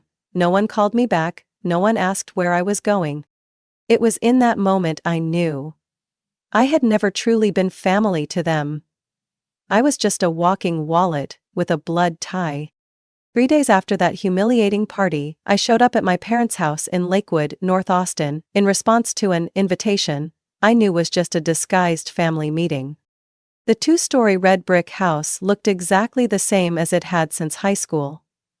Except for the oak tree in the yard, now cut down and replaced by a fake-looking white bench, as fake as the morals of the people inside. My mother, Carol, opened the door with a smile more formal than a bank teller's. "Hannah, you're here, come in, we've been waiting for you." Before I could say anything, she turned and walked away like I was a late food delivery. The dining table was set carefully, with the porcelain dishes my mother only brought out for Christmas, or when something serious was going on. I sat across from my father, Charles, who was tearing a piece of bread like it might save him from the conversation ahead. Emily sat slightly turned, one leg crossed, wearing a fitted emerald dress that showed off the figure she always bragged about like it was her life's greatest achievement. "You know," Emily began, raising her red wine glass to eye level, "I think this 30th birthday should be something on the scale of a reality TV show." I didn't respond. I just looked her in the eye, waiting for the performance to begin. "I've talked to some people in the event planning scene. There's a rooftop space at the Vela Blue Hotel, straight view of the Pennybacker Bridge. We could have a suspended champagne bar, live music stage, even a floral fountain."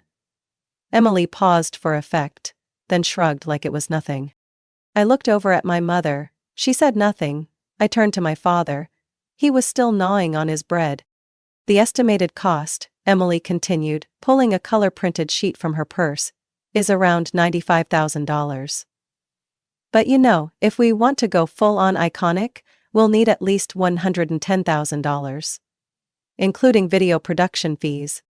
"And you want me to pay for that?" I asked, not loud but sharp enough to freeze the room. Emily raised an eyebrow. "I mean, you own a hotel. You don't really spend on yourself. You wear black all the time, drive that old Honda, but me? I'm a content creator. I need to invest in my image. This is a career opportunity." I let out a dry laugh. "Oh, I thought it was a birthday." My mom set her spoon down on the plate, the sound ringing out like a warning bell. "Emily's got a point. You're in a better position. What's the harm in helping your sister out just this once? I remember you once promised to always take care of the family." I turned to her. "Take care of the family, or be an unlimited sponsor for meaningless shows?" My father finally spoke. "Let's not get too worked up, Hannah. We're just having a calm conversation here." I nodded. "Calm? You all made plans to spend my money without asking me, and you call that calm?" Emily laughed, the laugh of someone who knows they're backed up. "Come on. Don't make it sound like I'm mooching off you. I'm not asking for pocket money. This is an investment. When the party video goes live, I'll tag you, promote your hotel. It's a win-win." "Win for who?" I said through clenched teeth, heart pounding stiff in my chest. "I lose $110,000 and you get to be iconic." "Great deal." My mother sighed. A sound I once mistook for love, but now just sounded like rehearsed disappointment.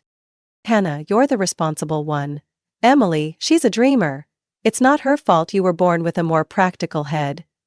Sisters helping each other is normal." That sentence cut into me like a blade already sharpened. I wasn't a person. I was stability. A walking ATM that shows up on time, not allowed to object. I placed my napkin on the table. Sisters help each other when it's mutual. Not when one hands over a bill and says, "You pay." If that's what this family calls love, then I'm sorry. I can't live in that definition anymore. Emily raised an eyebrow. "You're being serious?" I looked her straight in the eye. Dead serious. No one said a word when I stood up. No one stopped me as I walked away from the table. But just as I reached the door, I heard my mother say, loud enough for me to catch, "The more money that girl has, the colder she gets." I didn't turn around. I didn't respond. In that moment I realized, All these years, I'd never really been a daughter in this house. I'd been the backup financial plan B, filling the gap between delusional dreams and nameless bills. I didn't think anything could be worse than being treated like a walking wallet by my own family. Until I opened Instagram the next morning. A notification popped up at the top of the screen. At Emily, Rose added 3 new stories. I had no reason to watch, but my thumb tapped anyway. An old habit I hadn't shaken, like knowing you're about to see something painful, but looking anyway. First frame. Emily in a white limousine parked in front of the Vela Blue Hotel, her hair in waves, lips bright red, raising a champagne glass like a queen on parade. When your sister drives a 2012 Civic but owns a 5-star hotel, can someone explain this? Below it, the laughing emoji rolling on the floor. Next clip. A shaky video clearly taken from a car. My car. I was stepping out of my house. Old coat, messy ponytail, holding a document folder. And Emily had made a split screen. On one side, me. On the other, her and her friends in a glamorously decorated venue with the caption, "When you invest all your money into land but forget to invest in your image." I didn't need to scroll to the comments. What was on the screen was already enough to cut deep. OMG, how can someone be rich and live like that? Stop pretending to be poor, girl, be real. Who'd let her do PR for a hotel? That place is doomed. The only sound I could hear was the blood pounding in my ears. I set the phone down on the table, took a deep breath, and looked up at the ceiling like it might hold the answer to the one question echoing in my mind. Why? Why Emily? Why my own sister? I didn't react publicly. I didn't repost, didn't write some angry status, didn't make a response video. But something inside me cracked. Not just a fracture, a quiet collapse. Not loud, but heavy, like a stone. Grace and my finance assistant texted me at 9 a.m. "Did you see Emily's new story? Want me to do something?" I replied with just one word. No. I opened my laptop, pulled up the quarterly report, buried myself in spreadsheets. But my eyes couldn't focus. The numbers blurred, drowned in the quiet shame spreading through my chest. This wasn't a personal conflict anymore. This was a deliberate attack, public and cowardly. Emily didn't just want me to silently pay. She wanted to humiliate me. A part of me had grown used to being overlooked. I used to believe that if I just kept my head down and worked hard, eventually my family would see me. But this time was different. This time, I realized I wasn't the victim of neglect anymore. I was the target of calculated disrespect. That night, I sat alone in the kitchen, warm yellow light casting down on the oak table. My house wasn't big, wasn't glamorous, but it was the result of every sleepless night, every dollar I saved, back when I worked night shifts as a front desk clerk. I stared at the photo on the wall, me and Emily as kids, smiling with melting popsicles in our hands. I didn't take it down, I just looked at it. In silence. I started writing, not a revenge plan, not a hit list, just a list. One line. Did they ever love me? Or just love what I could offer? Then a second line. If I lost everything, who would still stay? I didn't have the answers yet. But for the first time, I felt like I needed to start asking. The next morning, I sent my first message in months to my attorney. I need a full review of all personal assets. Make sure no one has signing authority on my behalf. Urgent. This wasn't emotion anymore. This was preparation. I used to think family was sacred, but now I understand. Some relationships, if left unchecked, will consume you in silence. And I won't let that happen again. I was in a meeting with the operations team on the 3rd floor of the Red Cypress Hotel, when Grace, my assistant, gently knocked and peeked in. "Hannah, you have a visitor." I glanced at the clock. 3:14 p.m. I hadn't scheduled anything. "Who is it?" "Mrs. Carroll," Grace whispered. "She won't wait in the lobby." My throat instantly went dry. "Send her in," I said, my tone sharp like an order. Firmer than necessary, but I knew Grace understood. She nodded and disappeared behind the door. Less than a minute later, my mother walked into the meeting room like it was her living room. Long beige coat, oversized Coach purse looped over her arm, and a perfectly made-up face that couldn't hide the calculation behind it. "Your girl Grace is very polite," she said, placing her bag on the chair across from me, then pulling out a small plastic container. "I brought your favorite banana bread. Still the same recipe with a touch of cinnamon, good for digestion." I didn't touch the container. I didn't smile. "What brings you here, Mom?" I asked plainly. She pulled a cream envelope from her purse and placed it on the table between us like a summons. "Emily's documents," she said lightly. "I thought you should look over them." I opened the envelope. Inside were 3 color-printed A4 pages, stamped by an event planning company called Valeria Events.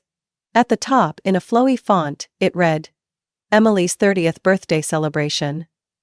Halfway down the second page, one line stood out in bold, highlighted in pink marker.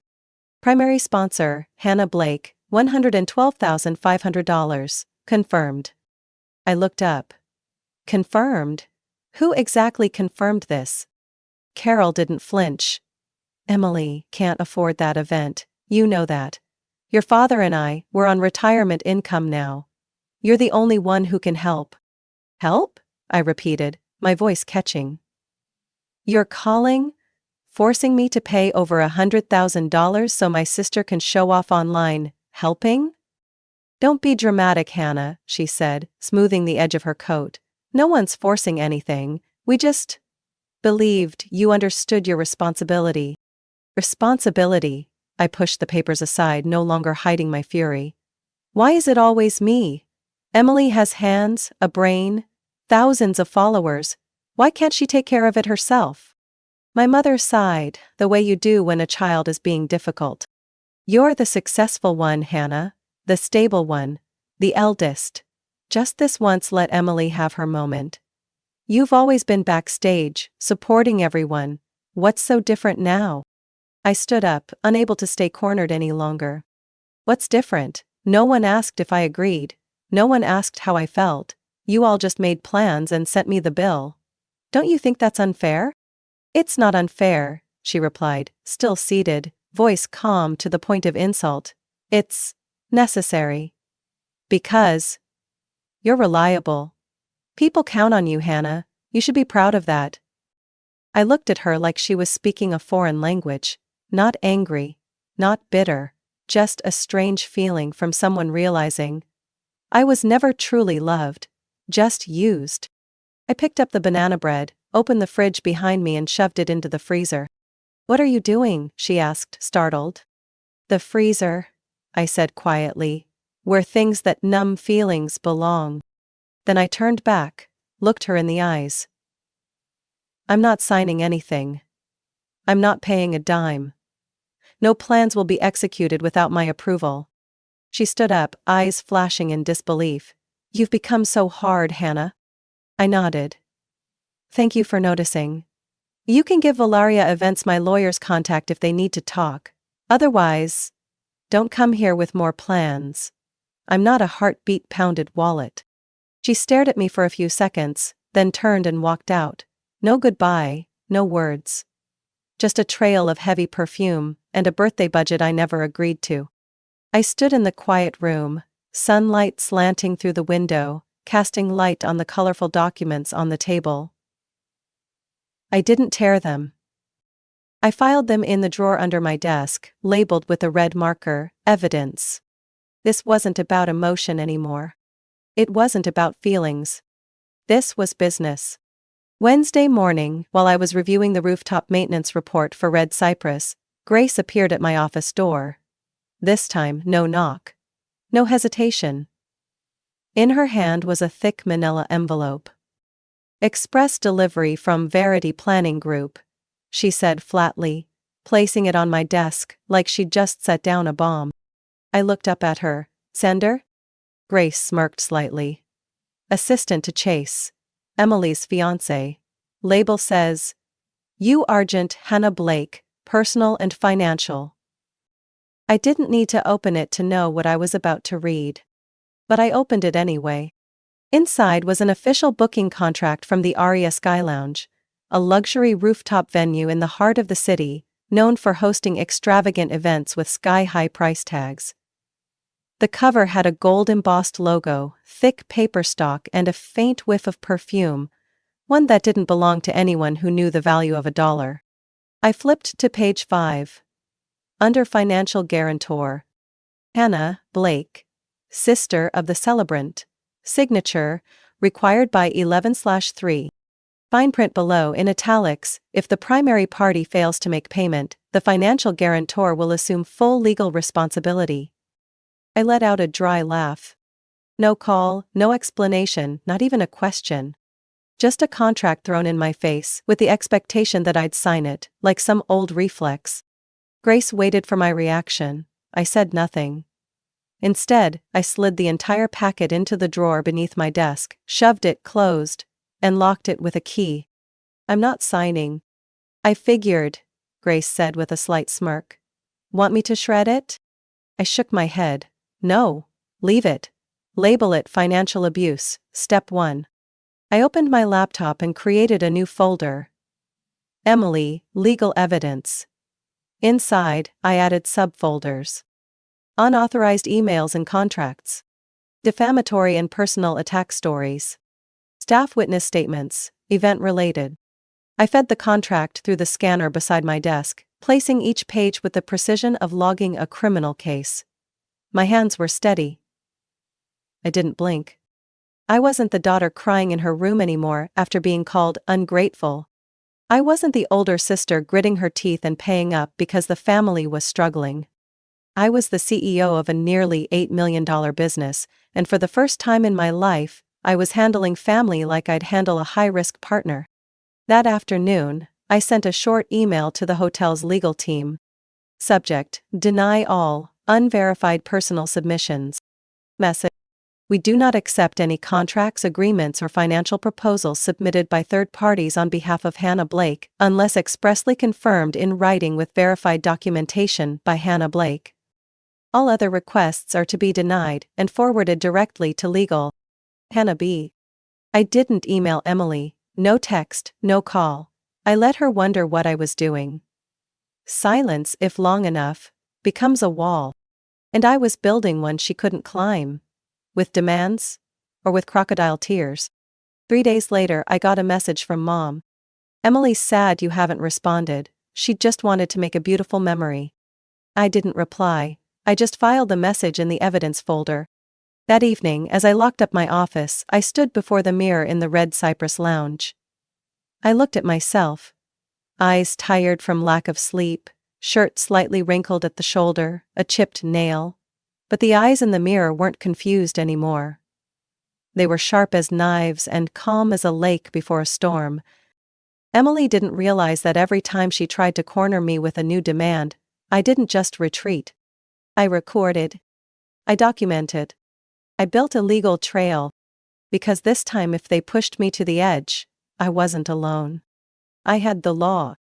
I had paperwork. And I had me. A version of me no longer willing to excuse manipulation, just because it came dressed as family. That day, the Red Cypress Hotel glowed like a fairy tale castle. The late afternoon sun lit up the wide lobby windows in gold, white orchids lined the halls with elegant precision, and soft music played from the rooftop balcony, where Emily's birthday party was about to begin. A party she organized at my hotel, through a third-party vendor, without notice, without permission, not even the courtesy of asking. Emily thought she was clever. She thought that by booking the event through an outside company, I wouldn't dare interfere, that I'd stay quiet to keep the peace. But she forgot one thing. I don't play by the old rules anymore. Grace walked beside me, tablet in hand showing the event schedule and guest list. She paused by the security monitor, swiped gently, then pointed to the center screen. 15 minutes ago, main lobby camera. I looked. Emily appeared, her arm locked with Chase, her new boyfriend. Behind them were Chase's parents, Mr. and Mrs. Dalton, well-known real estate investors from Houston. They walked in like they owned the place, scanning every detail like they were appraising it. Emily led them through the lobby like a self-permitted tour guide, her hand waving at the crystal chandeliers and the marble spiral staircase. I didn't need audio to know what she was saying. The chandeliers from Italy took 8 months to ship. My family's in interior design. I adjusted the sleeve of my navy blazer, took a deep breath, and began descending the main staircase. Each click of my heels on the marble echoed through the lobby like a silent declaration. Heads turned. And Emily? She froze mid-sentence, her eyes wide, part shock, part panic. I stopped halfway down the stairs, a faint smile playing on my lips. "Welcome to Red Cypress," I said clearly, my voice low but firm. "I'm Hannah Blake, founder and CEO of this hotel." The room froze for a few seconds. Mrs. Dalton, platinum hair in a neat bun, eyes sharp as blades, narrowed her gaze at me. "You're the owner of this place?" I stepped down 2 more stairs, the lights catching my collar, reflecting the calm I had spent years building. Yes, from the very first foundation to every chandelier she just mistakenly said was imported from Italy. Chase swallowed hard, and Emily went pale. "Emily," Mr. Dalton turned to his son. "Your fiancé said this hotel was owned by a family friend." "There must be some kind of misunderstanding," Emily stammered, scrambling to save face. "Hannah is my sister, we're very close. This is just family helping each other." I stepped closer, locking eyes with her. "Close? So close that you hosted an event here without asking, put the invoice under my name, and posted mocking videos to thousands of people." No one said a word. I turned to Mrs. Dalton. "I apologize for the confusion, but just to be clear, Red Cypress does not sponsor, is not affiliated with, and does not represent anyone outside of our professionally trained and approved staff." Mrs. Dalton nodded slowly, her expression shifting completely. "Thank you for the transparency. I have great respect for people who know their boundaries. And their worth." "A rare trait," Mr. Dalton added, casting a puzzled glance toward Emily. Chase said nothing, but his face said everything. Doubt, embarrassment, discomfort. As for Emily, she stood frozen. I turned to Grace, who remained calm as ever. "Please escort the Dalton family to the terrace. I'll personally show them the official Red Cypress event space." "We'd be delighted," Mrs. Dalton smiled. I walked away, not looking back, but I heard the unsteady clack of Emily's heels trailing behind. "Hannah, wait! You don't have to make a scene like this." I stopped, just enough to let my gaze meet hers, and said softly, "This isn't making a scene, this is me finally standing in the place I belong." That night, I went home alone. No parties, no fireworks, no champagne toasts. Just me. My small kitchen. The warm yellow light. And a silence that felt different this time. Not heavy. Not hollow. But the silence of closure. I was making tea when my phone rang. The name flashing on the screen made me pause. "Dad, Charles Blake." I let it ring 3 times before picking up. "I'm here." "Hey there, princess," he said evenly, with a touch of awkwardness. "I'm sure you know why I'm calling." I said nothing. Let him flounder. He cleared his throat. "About what happened this afternoon. It's just that, you know, maybe you reacted a little too strongly." I frowned. "Too strongly?" "Well, it was Emily's birthday, her birthday week. Everyone's tense, no need to blow things out of proportion." I sat down, tea still untouched in my hand. "Were you there, Dad?" I asked quietly. "I was, watching from afar. Emily got a bit carried away, sure, but she's still family." "No, Dad. That's not family. That's a group of blood relatives who keep dumping everything on one person and calling it duty." There was silence on the other end for a few seconds. Then he said, I just want peace in the family, no fights. Things should be resolved peacefully. I let out a small, cold laugh. Peacefully? You call me being publicly insulted peace? You call Emily hijacking my hotel, making up lies and trying to force me to guarantee a contract no big deal? She's young. She doesn't think as far ahead as you do. No, Dad, she's not young. She's 30. She made a choice. And you, Mom, everyone, you all chose to stay silent. His voice softened. I'm sorry if you felt abandoned. But I hope this doesn't mean you'll push the family away. I stood up, a wave of quiet exhaustion washing over me. No one's pushing anyone, Dad. I'm just stepping back. I'm tired. Tired of holding everything together, of being the peacemaker, the provider, the shield every time Emily wrecks things and disappears. Anna, you can't just turn your back. I'm not turning my back, I cut him off. I'm letting go. Letting go of a role I never chose to play. Silence stretched on the other end. For the first time, my father had nothing more to say. And I didn't wait. I hung up. The next day I received an email from my mother. No subject line, no greeting. You may not agree with how Emily behaved, but the way you handled things in front of her fiancé's family was cruel. Sometimes being the older sister means sacrificing a little, even when the other person doesn't deserve it. That's how you keep a family together. I didn't reply. I filed the email into the folder labeled Emotional Manipulation. Phase 2. That evening I drove past the old childhood house at the end of Magnolia Street. I didn't plan to stop, just slowed down a little. The lights were still on, the scent of freshly cut grass still lingered, the wind still rustled the trees out front. But for the first time I felt nothing. No memories. No ache. No urge to go back. I used to believe that if I worked hard enough, gave enough, succeeded enough, they would see me, they would appreciate me, they would love me. But now I understood. Some families don't need you to be happy. They just need you to be useful. I wasn't useful anymore. And that set me free. 2 weeks after the Emily earthquake, my life moved quietly, but not sadly. No more demanding texts, no more late-night calls pretending to check in. No one showing up, expecting me to clean up the messes wrapped in the word family. And I could breathe. For the first time in years, I could actually breathe. On Tuesday morning, I was in my 5th-floor office, coffee in hand, laptop open to the expansion plans for the new San Antonio location, when Grace walked in. No knock this time. In her hand was an iPad. You'll want to see this. I took it, and the moment the screen lit up, I already knew what was coming. A video was going viral on TikTok.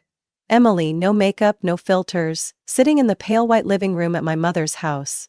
Her eyes were puffy, her voice shaky. I was overconfident. I thought I could control everything. I relied on others instead of taking responsibility. She didn't say my name, but everyone knew who she meant. The comments were clearly divided into 2 camps. One side was sympathetic. The other called her out for crocodile tears. Weren't you the one mocking your sister on social media? Thought being an influencer meant no consequences in real life? Hannah is the real woman to admire here. I didn't feel vindicated. I didn't feel pity. I just felt light. Like I'd finally set down a backpack full of stones, not because someone helped me carry it, but because I chose to let it go. Just a few days later, the media team's report showed a 17% increase in bookings and event inquiries at Red Cypress compared to the previous month. Several new partners, including the Dalton family's representatives, sent proposals for long-term collaboration. One of them wrote, "We're impressed not just by the quality of service but by the calm confidence and personal integrity of Ms. Hannah Blake. People like her make a real difference in this industry." I read that line over and over. Not because I needed to, but because for the first time I was seen for who I really was, not through the lens of duty, sacrifice, or expectation. Just me. And my true worth. One night I drove through the West End. Not to see anyone, just to look back. My old place, the tiny apartment I once rented when I started my business, was now a bakery. I smiled softly, then kept driving. No stopping. No nostalgia. No regret. I don't need anyone to say sorry anymore. I don't need a handwritten letter from my mother. I don't need Emily crying and apologizing. Because I've learned something. Something that took my whole youth to understand. Peace doesn't come from someone else's remorse. It comes from the moment you choose to treat yourself like someone who matters. I used to be the girl who tried to please everyone. Tried not to disappoint anyone. Carried everything on my shoulders simply because I was the oldest. But in the end, it was my silence that fed their disregard. It was my unconditional kindness that became a stepping stone for others to walk all over. Not anymore. Now I know how to say no. Without explanation, without apology. I still love my family, in my own way. But I love myself more. And that's not selfish. That's awakening. That weekend, I sat on my porch, a glass of wine in hand, watching the Texas sunset paint the sky red. No one called, no one texted. Just the wind. And the sound of my own soul exhaling in peace. I didn't win by getting revenge. I won by stepping out of the same old cycle. In steady shoes, with unshakable belief. And I knew from that moment on, my life was no longer an extension of anyone else's. It was mine. Period. And begin. Hannah's story is a powerful reminder that not every family is a safe place. Especially when you're only seen as a tool. She learned that silence isn't love, sometimes, it's the trap that swallows kindness whole. Only when Hannah stopped seeking validation from those who didn't deserve it, did she truly step into her own life. In real life, peace doesn't come from overdue apologies. It comes the moment you set boundaries and choose to value yourself. What do you think about Hannah's choice? Have you ever found yourself in her shoes, stretching too thin for family while losing yourself in the process? Share your thoughts below, and don't forget to follow the channel for more deeply moving real-life stories.